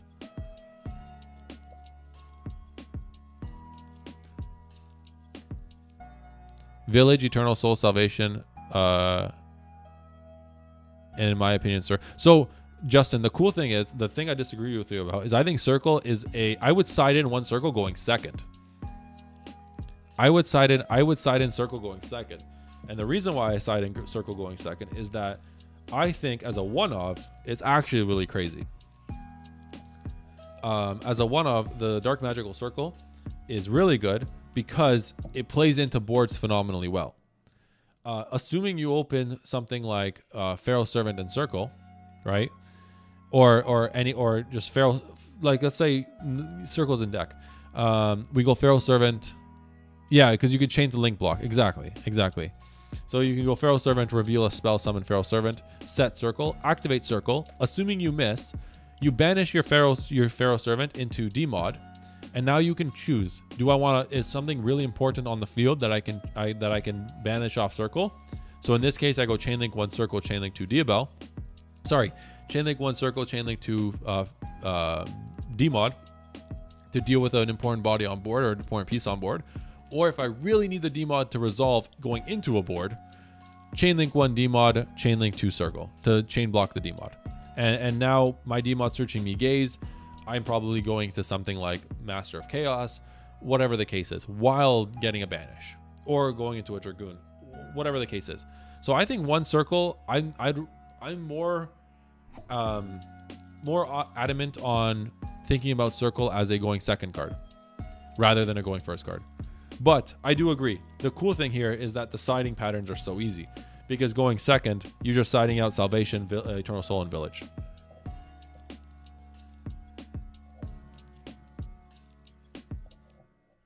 Talisman at 3 in your list, just a hard open Rod, and you never get stopped by Ash. That's not too bad either. Okay, I'm sold. Thank you for the clarification. Yeah, no, I do like circle. I do like circle. I just don't know if I want to main it or side the 1, because I think siding this card at 1 is kind of sick. I'm playing 3 vanilla Dark Magician after Dark Magical Curran comes out. Yo, based? My goat's based? My goat on those late night lecture streams. Dude, Francis, I don't know if you've seen it, buddy. We turned Rod into a village lock, dude. You can chain a link block with Rod effect to tribute a spellcaster if timed right. That too. But that's only on your opponent's turn. I missed that part. What part did you miss, Andrew? Rod turning into village? Yeah, I was cooking dinner. Put that in the gulag. For real. Dude, Rod's my normal summon. Yeah, so that's kind of how I'll play it. Yes, turning Rod into village. Okay. I'll tell you what. I will go through the line one more time. I know we haven't explored. There's so much to talk about. Sorry for yapping.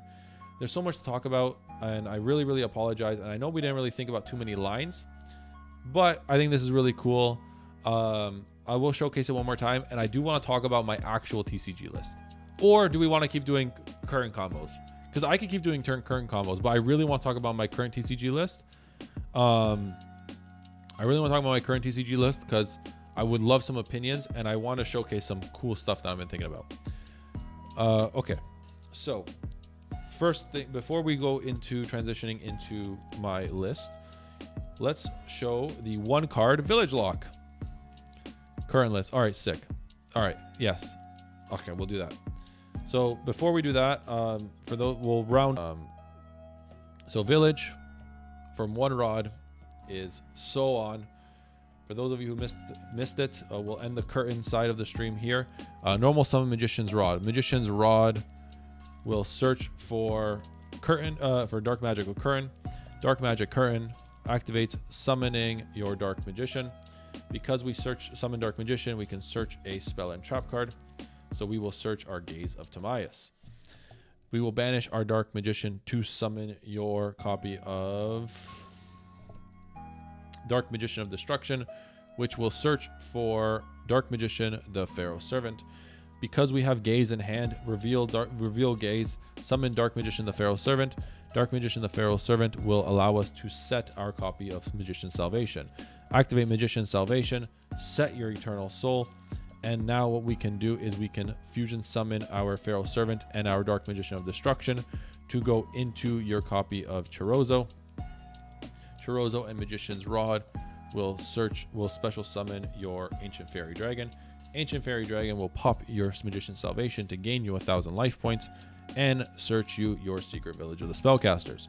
Here we can activate Gaze of Timaeus. Sorry about the me hitting the mic. We'll activate Gaze of Timaeus, shuffling back our Dark Magician of Destruction in order to summon your Red Eyes Dark Dragoon. Here we can activate our Secret Village of the Spellcasters, and our opponent is locked out of spell and trap cards. If we want on our opponent's turn, if we have any sort of extender off the back, whether it's a hand trap, whatever is the case, we can summon said extender and go into IP Masquerade off the back of Ancient Fairy Dragon. Assuming this is the worst case scenario on our opponent's turn, we can activate Eternal Soul, summoning back our Dark Magician, the Pharaoh Servant, so that when Red Eyes Dark Dragoon is banished in the end phase off Gaze, we still have a spellcaster to keep the lock online. On top of this, Pharaoh Servant does act as a spell and trap card negate. If our opponent just passes turn and threatens our Dragoon to be banished in the end phase, we can activate Eternal Soul, summoning our Dark Magician, the Pharaoh Servant, and Rod will activate its effect in grave to tribute our Red Eyes Dark Dragoon to prevent it from being banished, to add itself back to hand for follow-up while maintaining the lock. So that's that. Thank you so much for watching the Dark Magic Curtain segment, and now we'll move into my current TCG list because I'd love to get your opinion on the list. Let me just get quickly organized. So tell me about your night, guys. How's your night? Everyone having a good time?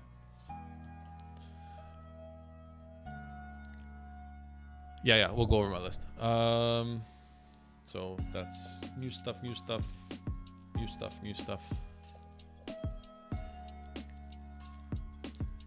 So some people have been experimenting with the Magician stuff, and I really like it.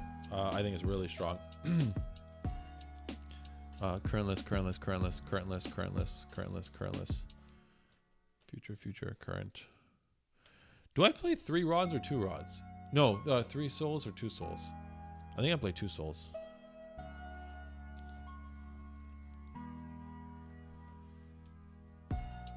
We were practicing on voice chat earlier. YCS Sydney prep. Love to hear that, Francis. Last minute deca, some shit. Dude, let me know. I wanna join the calls.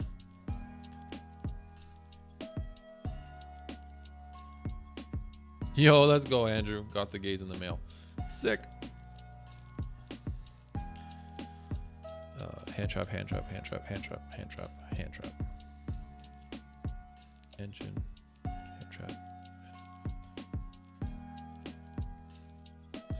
So I will show my list right now, and I'll show the side deck. This is what I've been playing at locals, and I want to show you the changes I want to be making in the future.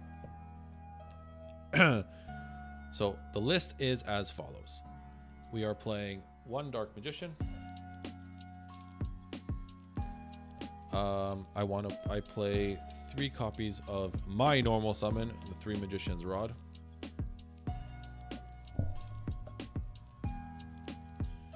We play 3 copies of Magician Souls. Magician Souls, I think we'll be cutting 2 souls is right. Definitely slightly worse, but needed for Diabell, right? Yeah.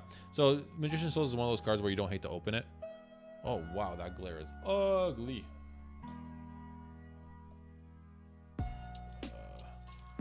Hold on. Oh, it's going to look so stupid on stream.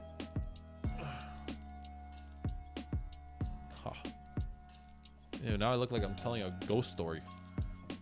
I need the Bones archetype. On God. You know what? Do we need this? That's okay, right? I can't see shit, but you guys should be able to see stuff okay. Bro is the only good-looking DM player I ever saw. That's false. That's false. There are so many studs out there. If you play the deck, you're a stud. Appreciate you saying that, though. Is this TCG or OCG? This is TCG. If you just tuned in, we just finished talking about Dark Magic Curran, but it's really cool. Thank you, Tactics. You're amazing. We play 1 Illusion of Chaos, and for the Dark Magician side of the deck, we play 1 Soul Servant, 2 Gaze, and then we play your Diabell stuff. We play 3 of Dark Magician, the Black Witch. Dark Magician Girl, the Black Witch. Haha. We play 3 Wanteds. We play 3 Deceptions. 1 Hollowed. And then we play 2 Roars, Village, and Mausoleum. So that's the main deck. Yo, real. Tactics looks so good when he activates Shifter. Tilts so many players into submission. So that's it for the engine. And for the non-engine, we play, I think, the actual MVP when I have been playing games is Dominus Impulse. card is actually disgusting. I like it at 2. It fixes your hand, searches, baits Ash, loses to Droll. Yeah, but so does your whole deck. You know what? You're not wrong. My only thing is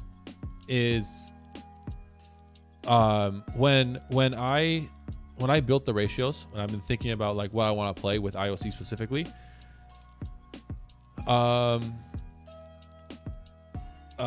The thing with Illusion of Chaos is, in your example, it's like, yeah, it baits Ash, but I never want to be ashed on Illusion of Chaos. Like if I'm being ashed on Illusion of Chaos, that means I'm not getting to what I kind of want in hand, or what I want to be shuffled back into my hand, into my deck. Now, I do understand the reasoning for wanting to play multiple Illusion of Chaos, because it's essentially a consistency piece. For me, is like, would I rather play 2 Illusion of Chaos and 2 Souls, or 3 Souls, or 3 of the card that Illusion of Chaos is searching, and then 1 of Illusion of Chaos if I kind of want that flex spot. If you use Impulse, will it lock you out of Selene? Will there be a major drawback? So here's the thing with Dominus Impulse. This is all thought of in the sense that what we are thinking about. If you pay attention to all of our light monsters in our extra deck, Ancient Fairy Dragon, Hieratic Seals, Spirit, Selene, all of... Okay, whatever. Yeah, that's fine. Whatever. These are rods. You know that. If you pay attention to what the I feel like IOC gets a lot better with Curran and Feral Servant. Yeah, I don't agree. The thing with the light monsters that we do play is that all of these cards are predominantly going first options, which means if we are utilizing Dominus Impulse, right? Let's say we're going second on our opponent's turn, and we use Dominus Impulse from hand to stop our opponent's a real important push. None of these cards are helping us break the board. Selene is a going first card to recycle Dragoon. We're probably not getting that far playing into a board. These two, I will agree that it does create, like if you open like 1 Rod and Impulse, turning off both of the spirits does kind of suck. But if you sequence your lines correctly and you play around the light lock, it should be fine. Hieratic Seals is exclusively a going first card, and Ancient Fairy Dragon we never summon unless we're going into Village. So the light targets we have, the light effects we have in our deck, they don't come up going second, and that's when Impulse is so good. And if we are making them going first, we just set the Impulse, and then the lock is kind of voided in that regard. But yeah, and then we play 3 Mulchamifuelos,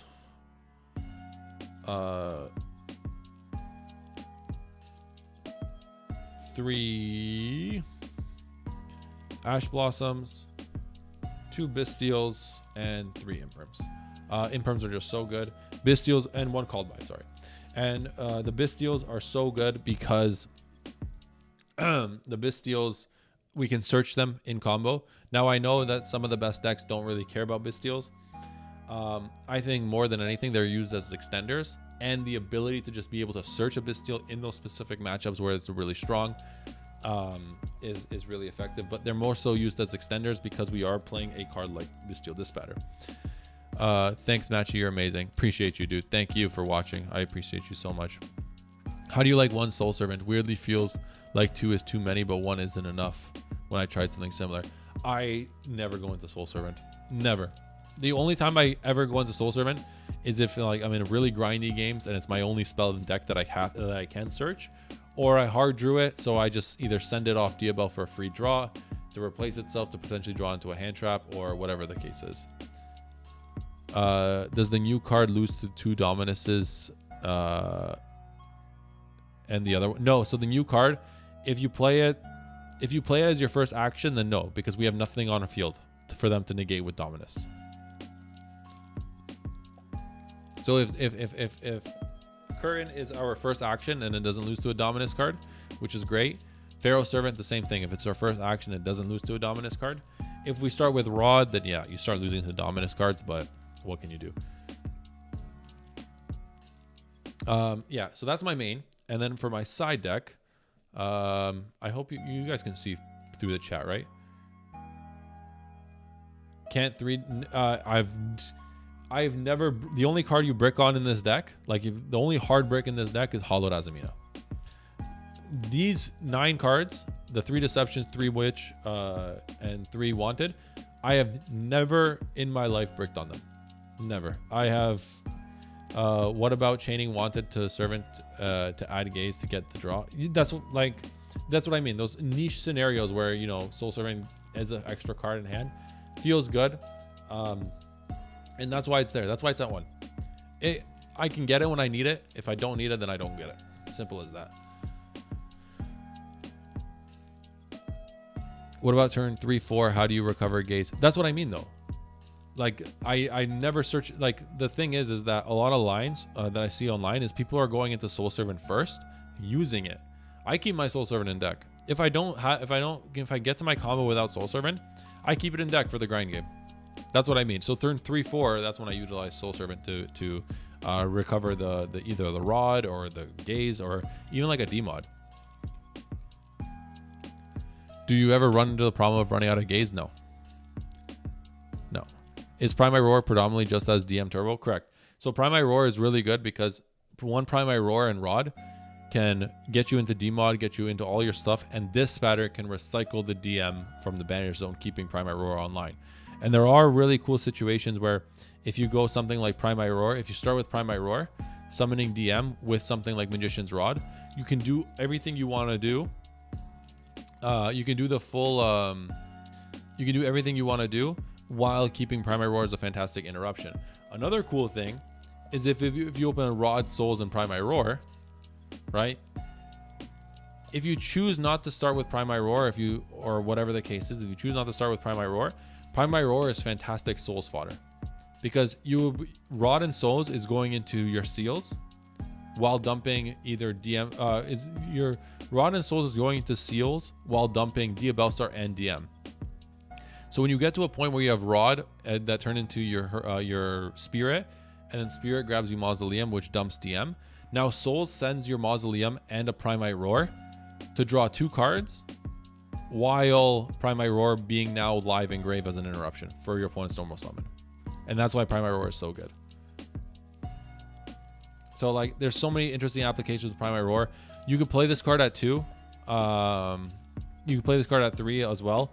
But because I'm only playing 1 DM, I decided to play it at 2. It's free. It's good free discard fodder as well if you don't start with it. So I do want to talk about the changes I want with the main deck, but for now I'll just talk about the side deck I'm currently playing. I'm not the biggest fan of it, but we'll save that here for later. Ignore this. That's not what I was playing. So I was borrowing a card. So my side deck is 2 extra copies of Village. Going first, we're subbing out the Charmies for 2 villages. It's just so free. You side out the village, you side in the villages, and you play with 3 villages in the main. Against Radiant Typhoon game 3, you hard open the village, you just auto win. It's so good. We play 3 Forbidden Droplets. This card is so stupid. I'm gonna main this card. Now, I'll put a disclaimer that this list is not like I'll be kind of changing the list into what I'm going to be playing going forward. This was the list I was playing over the last week, and this is how I'm changing it. After watching all the current lines, all I can think about is how much better this list will be with it. Yeah, I don't disagree. But we have to play with what we have for now and enjoy it. Where is my... Am I missing a card? Hold on, let me check my deck box. I might be missing a...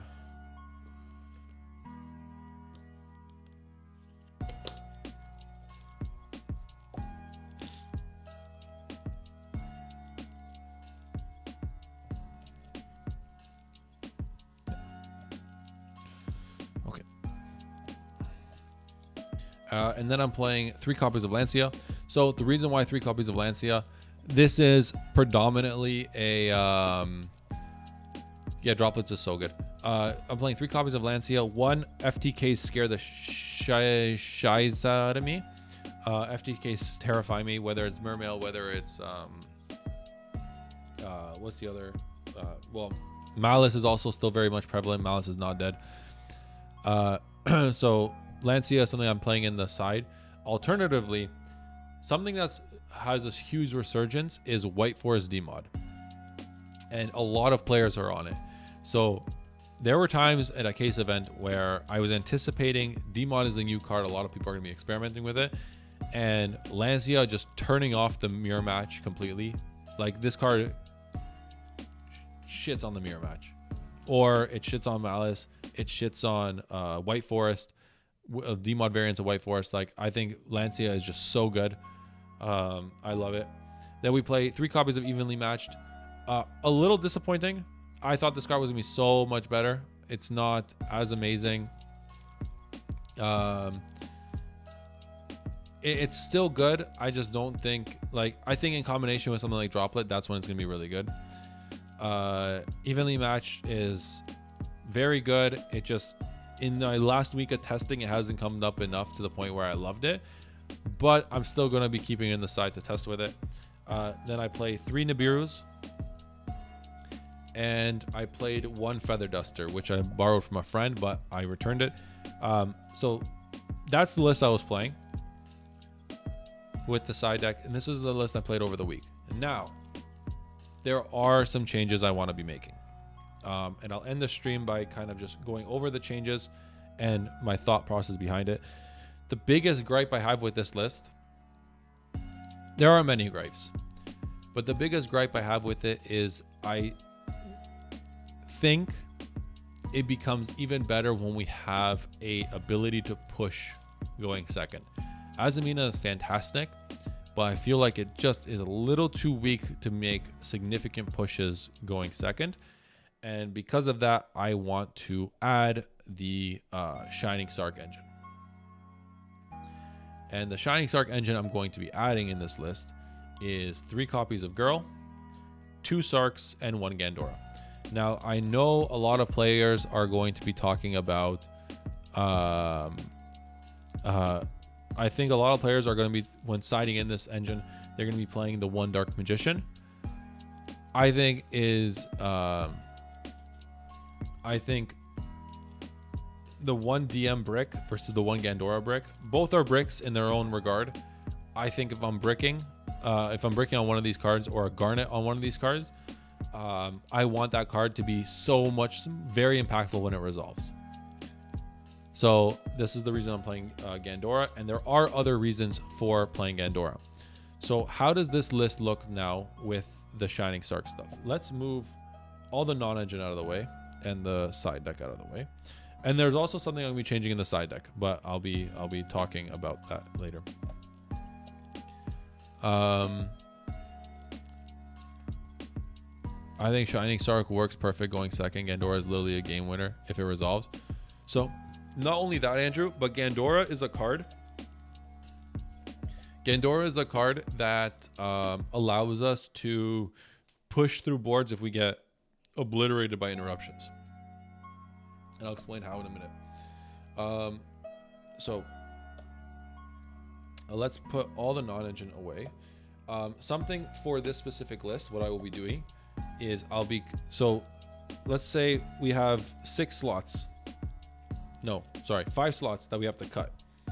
I'll be cutting the 2 Bestials, I'll be cutting the 2 Primite Roars, and I'll be cutting maybe like either 1 Souls or 1 Deception. I haven't decided which one I want to cut yet.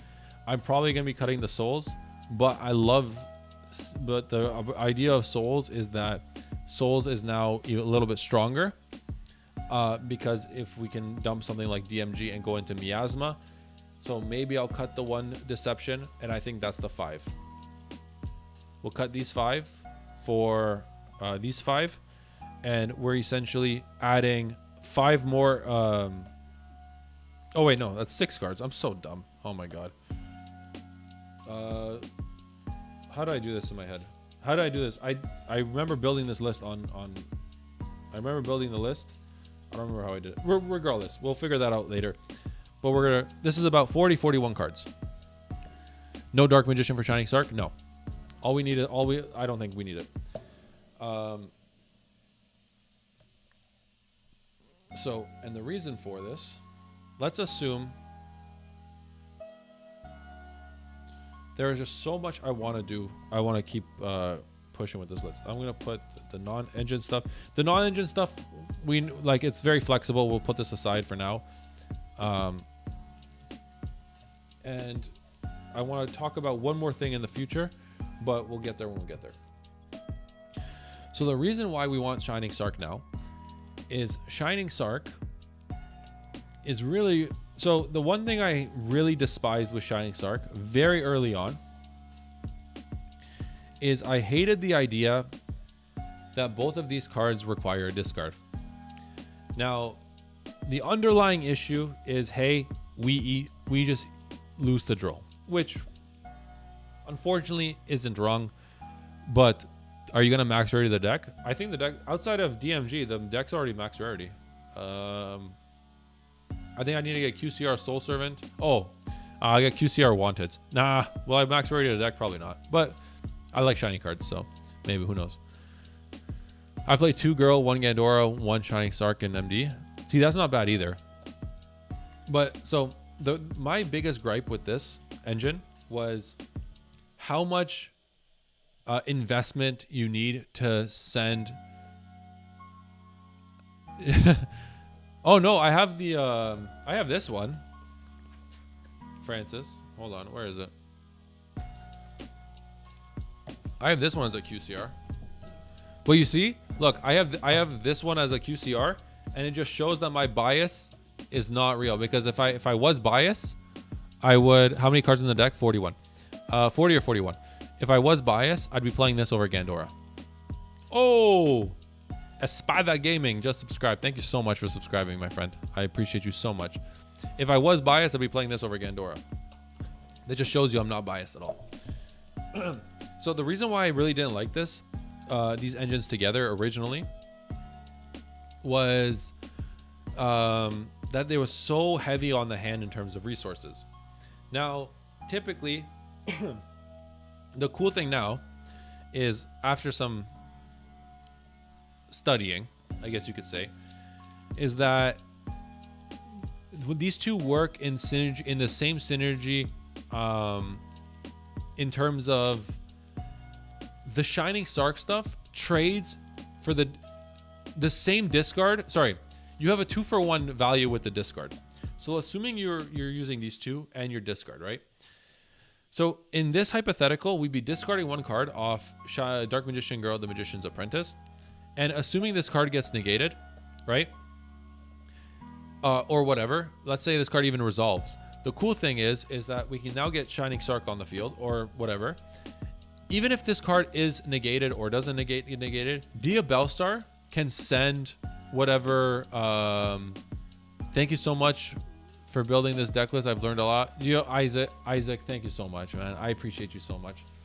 I wish I could give you a firm handshake and a hug. Seriously, I reference your work on the list so much, dude. I appreciate you so much. And so, dude, I can't stop smiling. And so, the discard that the DMG has, no matter what happens to this engine can now trade itself for Diabellstar. So 1 discard gets us access, gets essentially one discard or 1 push. Our opponent needs to at least invest 2 forms of interruption to stop us. So we trade 2 for 1 essentially. Now, obviously, when you're doing this, you are diminishing your hand a little bit, because you had 5 cards in hand, you discard 1, summon.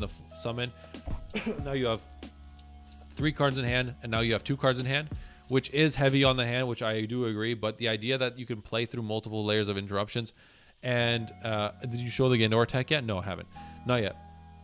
But the idea that 1 discard can get you so far with 2 pushes doesn't feel as bad as I initially thought it did. The reason why I really like Shining Sark is because the Diabellstar stuff, as good as it is going first, it really struggles going second.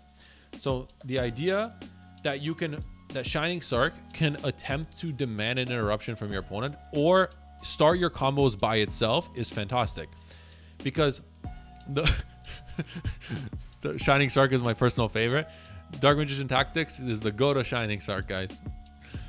But Diabell is giving back us back a card. Well, so is Shining Sark, right? So assuming we go DMG, discard a card, search Shining Sark, activate Shining Sark. Shining Sark is getting us Gandora, right? Which is really cool. But the reason why I like Shining Sark so much is if we open this card going second, we can threaten a board just off one card. So we can go Shining Sark. If our opponent lets it resolve, which more than likely they won't, but if they do, our Gandora can not only summon itself, but activate its effect to pop the board, right? To pop the board, and then summon our spellcaster from deck, which is DMG, and now we can continue playing, which is really cool. Another reason why I like Gandora so much is, let's say you're in a hypothetical. Now I know in this example, like, you're investing, right? Let's say you're in a position where you're at a point where you're at like Magician's Rod and you know, Magician Souls and Diabellstar, or Diabellstar and Deception, whatever the case is. Now the cool thing here is, let's assume this is our hand. Now this is super specific, but you can imagine any combination of these cards to get you where you kind of need to go. And the reason why I really like Shining Sarcophagus is I am in love with Erratic Seals in my extra deck. So assuming we are saying, and we go normal summon Rod effect gets hand trapped. Here we go Magician Souls effect, send DM, or send Diabellstar, or Dark Magician Girl, doesn't matter. Summon Souls, you know, we can link off Rod summons our Erratic Seal, our Spirit. If our opponent lets us resolve our Spirit, we have Mausoleum, which is a free send. If our opponent hand traps our Erratic Seals, unlucky, we can link off Souls into Erratic Seals again, link these two off into Erratic Seals, or Spirit, and link these off into Erratic Seals. Here we can go activate Deception. Now the cool thing is Deception tributes for cost. So even if we could go like Deception tribute for cost, sending our Erratic Seals, and let's say our opponent hand traps us there on a Hallowed. We have 3 interruptions. Our opponent hit us with 3 interruptions. Erratic Seals tributes engrave, because Erratic Seals was tributed engrave. We don't need Shining Sark to activate this effect, but we can summon something like Gandora now. Gandora effect, pop the board, summon our DMG. DMG searches Shining Sark, and now you're going into DMod, and now you're off.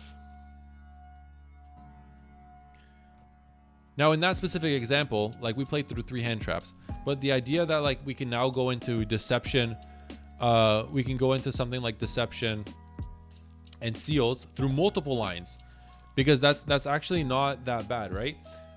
So it's like all 3 engines work so cohesively together in terms of like applying pressure now, getting bodies on board, playing through interruptions. All of these, like, they're so like minor interaction, all these minor interactions that just like blend together so seamlessly, because now we have like Shining Sark in hand, D-Mod's on field, D-Mod can grab us Gaze, and now here's a cool thing. Ready? Link these 2 off into something like IP, Gaze, D-Mod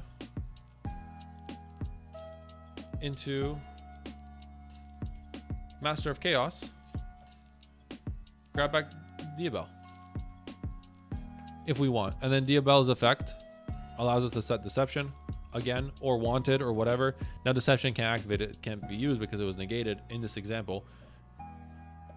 But the idea of like, hey, you know, you're constantly pushing, and the Shining Sark stuff can constantly help you push into boards, push through hand traps. It is phenomenal in my opinion, right? And it's like, and an alternative is, funny enough, if you really want to, the reason why I like Gandora so much is, let's say you open, now I'm not sure if this is that optimal, but let's say you open this, right? Now, typically the free answer is saying, hey, I want to go into DMG, right? Well, yeah, I mean, you can, but like, let's say you hard open DMG and you want to save it. You want to, let's say you have this or DMG, or you have Diabell here. Now, if you immediately start with these two as your investment, you're investing a lot right away, right? And this, like what something like this can get you is it helps you push through a lot of interruptions and bait a lot of interruptions, right? Before even committing to the idea of DMod, which I think is awesome. So what you can do here is, for example, you can go like Rod. Rod searches you, I don't know, Gaze if you want. I'm assuming you're opening one of these two cards. So let's say, yeah. And then we can activate Shining Sarc. Shining Sarc, grab Gandora. And if we know that we have our DMod in hand already, we can just summon Gandora, link this off into Spirit, grab Moz, activate Moz, dump DM, and you just have free Seals fodder. Before you even commit to the idea of DMod, you have Seals. Your extra deck, no, the extra deck doesn't change at all. The only thing you can do if you really want to is play Miasma. If you really want to, because we're not playing Bystials anymore, you just cut Dispatter. Cut Dispatter and play Miasma. And any two bodies can get you into DMG the Pharaoh Servant. Is this Maze of Muertos or post limit? This is Maze. This is like right now. We talked about the new Curran card at the start of the stream. So it's like you cut Dispatter and you play Miasma instead in the extra deck. And now it's like you have even more ability to push through boards. Let's say Diabellstar gets, let's say you open Rod and Diabell, hypothetically, right?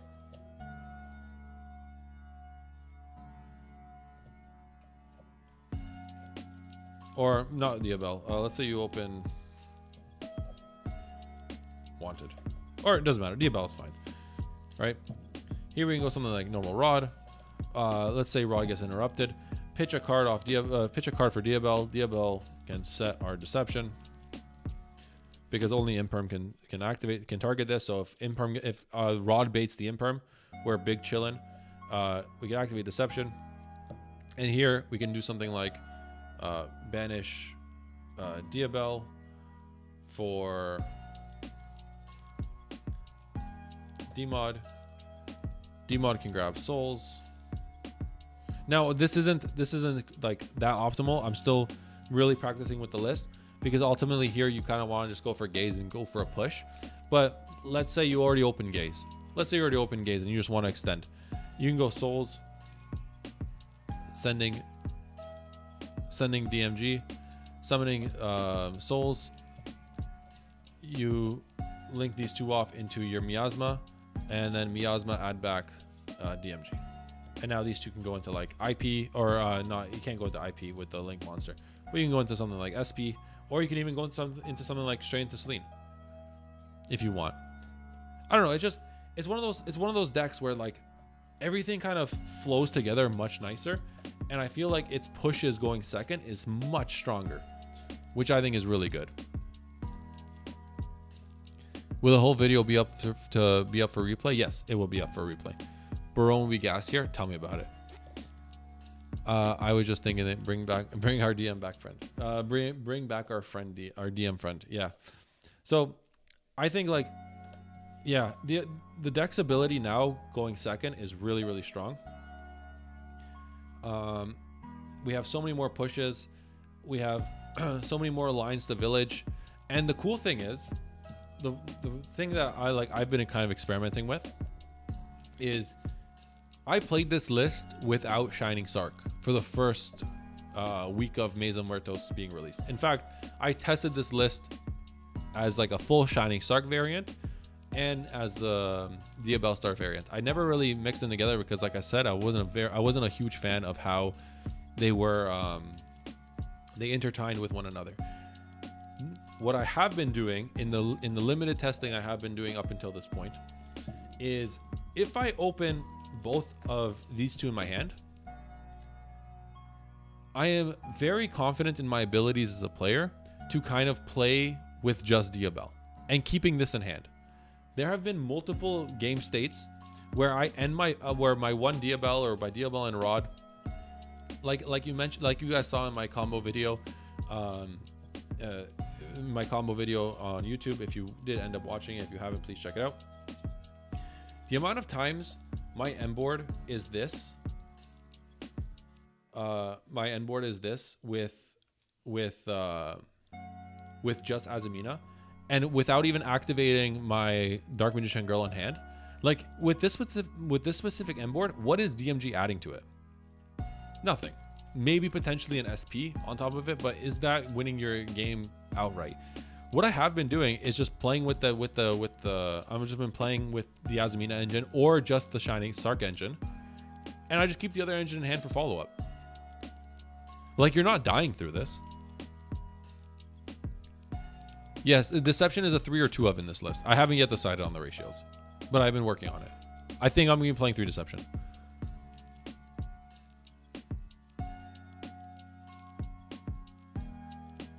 Yeah, and so Richard, I'm still playing the vanilla in this.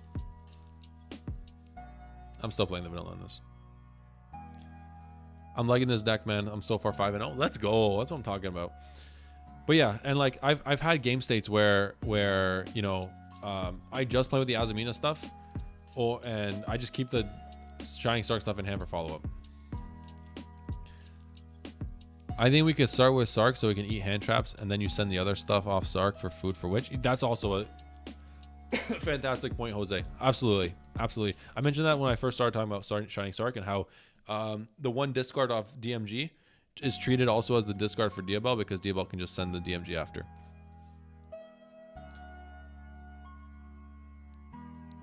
Well, yeah, I gotta call Nikki real quick. Get the artist to get DMG here. And then Demon's a real player.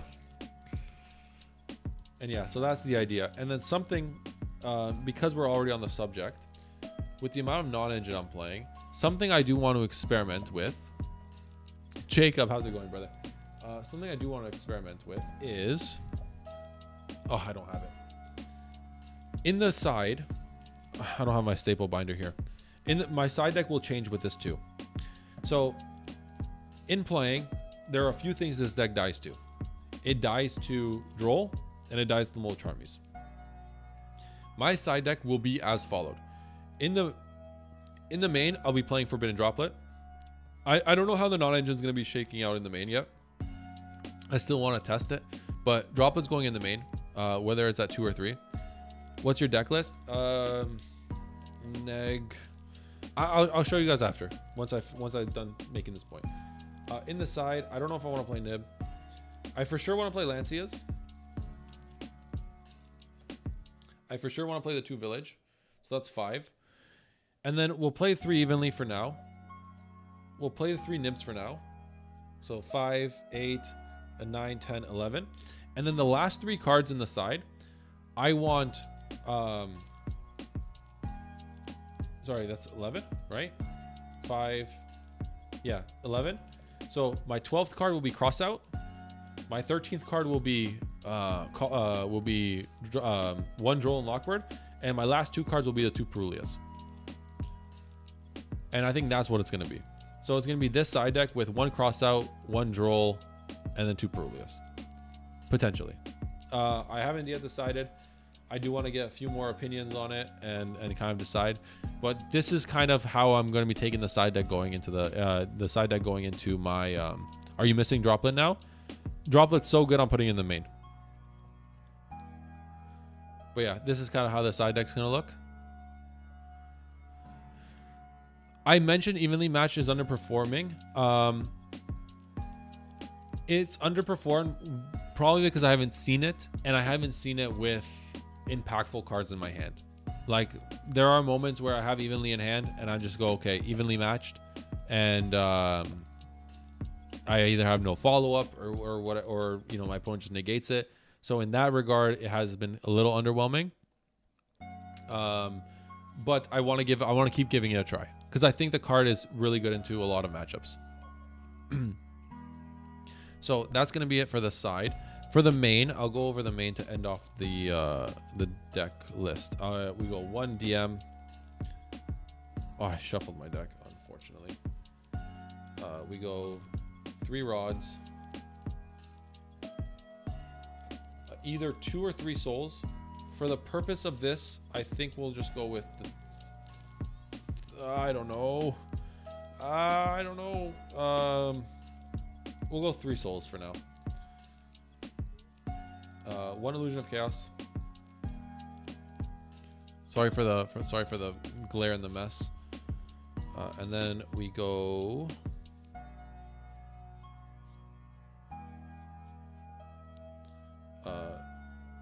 2 Timaeus, 1 Soul Servant.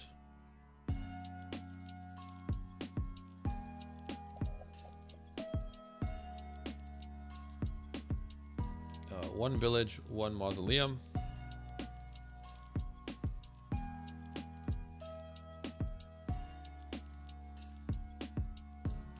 And we go 3 DMGs, 1 Gandora, 2 Sarks.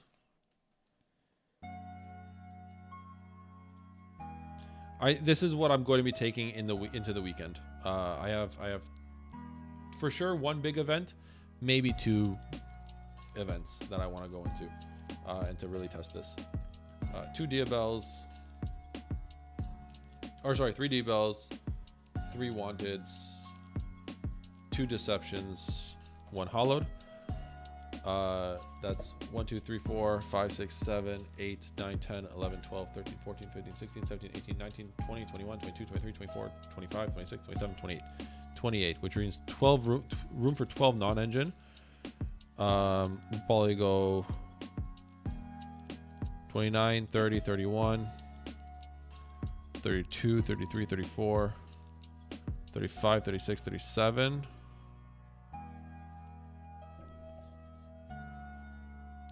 38, 39,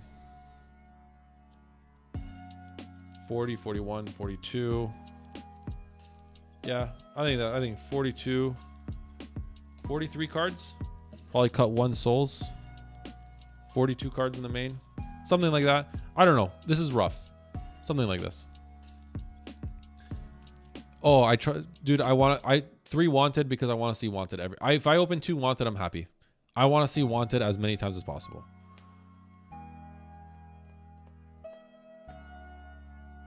All that good job. Yeah, I'm down for that, Justin. I'm down for that. The problem with the Dominus cards is that they all have locks attached to them. So I only play Impulse because it's like the one that we can play the best.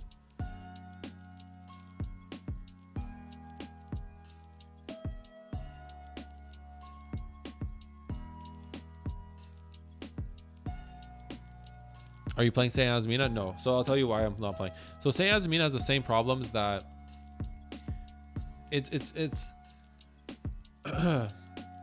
I had a really good argument for it, and I kind of blanking on it now. It's good, but if I'm getting to Saint Azmina, I'm getting to my final end board. What is the win how much better is the win percentage with Saint Azmina versus without it? Like, if I get to my desired end board, is Saint Azmina upping that win percentage significantly enough to make it worth playing in the extra deck? And to me, that answer is no, for the most part. 500% better, you think? I don't know about that one. It's good. I'm not saying the card's not good. The card's crazy. It's just, oh, and on top of that, I have to play Vengeance I have to play the brick in the main. Vengeance in the main. And like, when you talk about playing the brick, when you talk about the cost of playing something like Saint Azmina, I don't think it's worth it despite it still being a very good card. Like, do I want Saint Azamina on the end board? 100%. But is it something that I'm dying to play? Not right now. But it's something I do want to keep trying because I am testing with it. I'm saying this like I'm not diminishing the idea and saying no because I don't like the card. Yeah, but you get the so when you go with Saint Azamina, you I don't know how to explain it. It's a conversation for another day. But like, look, I hear you. Card's good. Like I'm not discrediting the card. I think the card's crazy. Drop. So here's my thing with Super Poly. Is the thing that Super Poly is quote unquote the best into is Rogue or Draco Tail. The problem with Draco Tail is that the monsters are never the problem. If I'm playing a Draco Tail board with just monsters, I feel relatively comfortable playing into that end board. The problem with Draco Tail is I have no way of, like, Super Poly doesn't deal with 5 mana in hand, and Super Poly doesn't deal with the traps. On top of Super Poly, I have to invest extra deck space to play Super Poly. And for those reasons put together, no matter how good of a board breaker Super Poly is, it doesn't fix our biggest problem, which is Draco Tail in the format, as well as I like it to do. It's still good. I like Super Poly is fine. It's a good card. I just don't know if I want to invest one of my 15 extra deck slots for Super Poly, if that makes sense. Hey, how's it going? I'm doing good. Allies? I can't read that. Animates. Our side in this specific list will be cutting Dispatter, so this is going to be Miasma. I think for now. We don't know. We play 1D mod.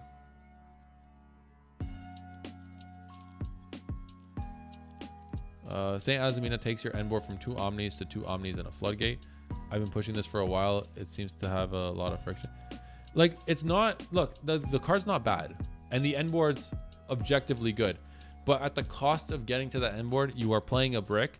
And how many times is that... Like, there are going to be games where that brick could be a potential other starter. Or, you'd rather that brick in deck. It's just one of those things where it's like... There are so many cons attached to a very good end board that it doesn't...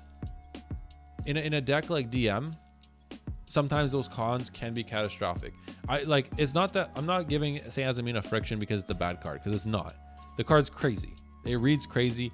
It's very good into a lot of decks that aren't, for example, Draco Tail. Like, the card's good, but it's one of those where I don't know how to word it. Cost versus reward. It's not cost versus reward. I don't know what the word is. I don't know how to word this properly. But yeah, cost versus return. Nah, I don't know. We play 1 D-Mod, 1 Master of Chaos, 1 Magi. Opportunity cost. Sure. Yeah. Perfect. Return on investment opportunity cost. Yes. The card is crazy. I just don't know if it's worth the opportunity, like the risk on it, return on investment, risk on it. Dude, the point is card is good. I don't really love the idea of playing the extra brick in deck. And if my end board can win me enough games without Saint Azamina, then I don't know if it's worth playing the extra brick to help me get a minor increase in win percentage.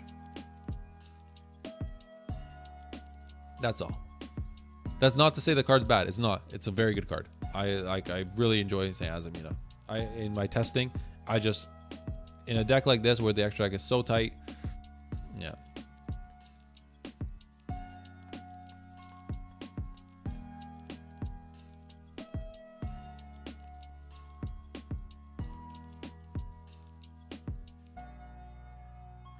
Just recently gone to Yu-Gi-Oh! It's been a trip. Some of your Dark Magician videos helped a lot explain it. Oh, dude, I appreciate you, man. Thank you. I get you, but it's one card. It's a 1-card brick, but with a huge effect. VSK9 can't target its monsters, and many of the deck needs to target their field or graveyard. Yeah, it has applications. I'm not saying it doesn't have applications.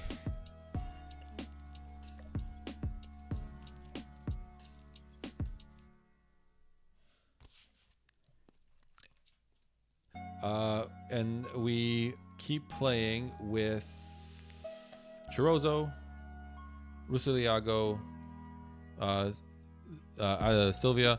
Now, look, with Saint Azamina can kind of swiftly enter this list. If I want, I could just play Saint Azamina here if I wanted to. So the cool thing is like this extra deck is relatively flexible, and you can play it. Look, I'll tell you this much. I'm not done testing Saint Azamina. I still want to play with it. I still want to test it. It's just my experiences so far. Saint Azamina hasn't helped me win games that I wasn't already winning if I got to that point. You know what I mean? And it hasn't increased my overall win percentage enough to warrant the negatives that come with it. But it's still a good card. That's just my personal experience on it. So this could be Saint Azamina if you want it to be. If not, you can make it Miasma because you are playing Shining Sark, which is still fine. We play 1 IP, 1 SP, Seals, Spirit, Celine, and 1 AFD. It's not really a win more card because like it's not a win more card because it's a card that you just get to it in combo, which is why it's so like attractive. If Saint Azamina, I cut Dispatter because I'm not playing Bystials in this list, but we are gonna keep playing with it and testing with it. If I'm playing without, because I added the Shining Sark stuff in it, and because I'm playing Gandora as my primary Seals target, we're not playing Mag anymore. So we don't have a way to make Dispatter. That's the only thing. I've seen a major branded resurgence. Any suggestions? Soon. I'm trying to get my hands on a Fallen of White, and I'll talk about it then after I get some after I get more practice with that deck and more knowledge. I don't want to be talking about stuff I have no idea what I'm talking about. Why Chorozo? Chorozo to make AFD. Why double Spirit and not 1 Spirit, 1 I'm Duck? Because double Spirit, because Rod and Souls can get you into Diabellstar combo, and double Spirit for Rod and Souls specifically. And DM is almost never like I don't think I've ever been in a position where if I'm getting to DM,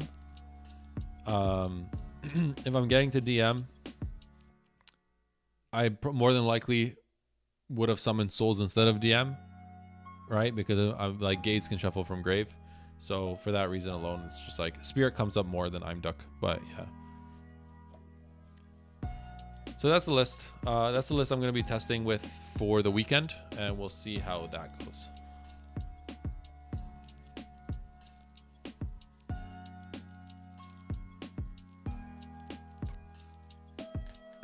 It's cost effective. The difference is that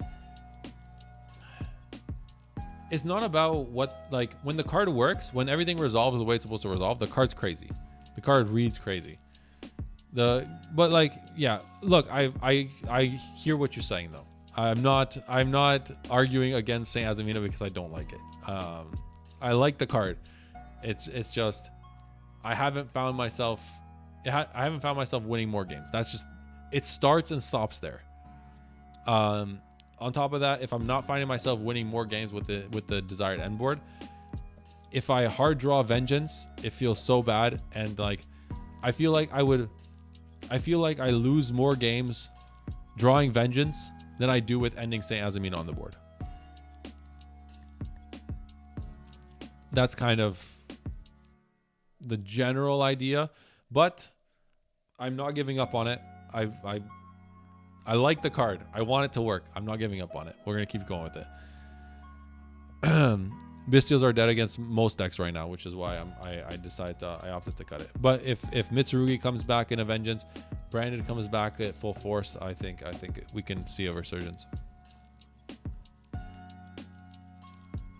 We discard a lot. Drawing Vengeance is not a problem. You get it from deck or graveyard. It's not, but I'd rather Vengeance to be a playable card. Always. Match day video, yes please. I'll do my best if Locals allows me to record.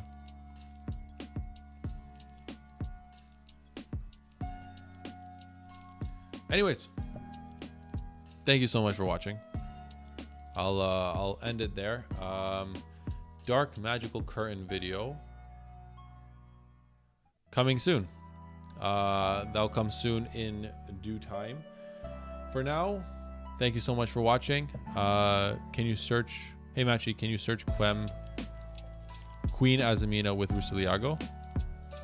Fire live stream. I need a double check. No, thank you, man. No, I'm not here without you guys. So I super grateful that you guys took the time out of your day to watch and hang out and all that jazz. I mean so much to me. If you're interested in buying a playmat, you can check the link in the description. Like I said, they are on back order, but I will be getting more soon and I'll be sending them as soon as possible. So for the time being, thank you so much for watching. I appreciate all of you so much. Love you all. Thank you so much. Have a great evening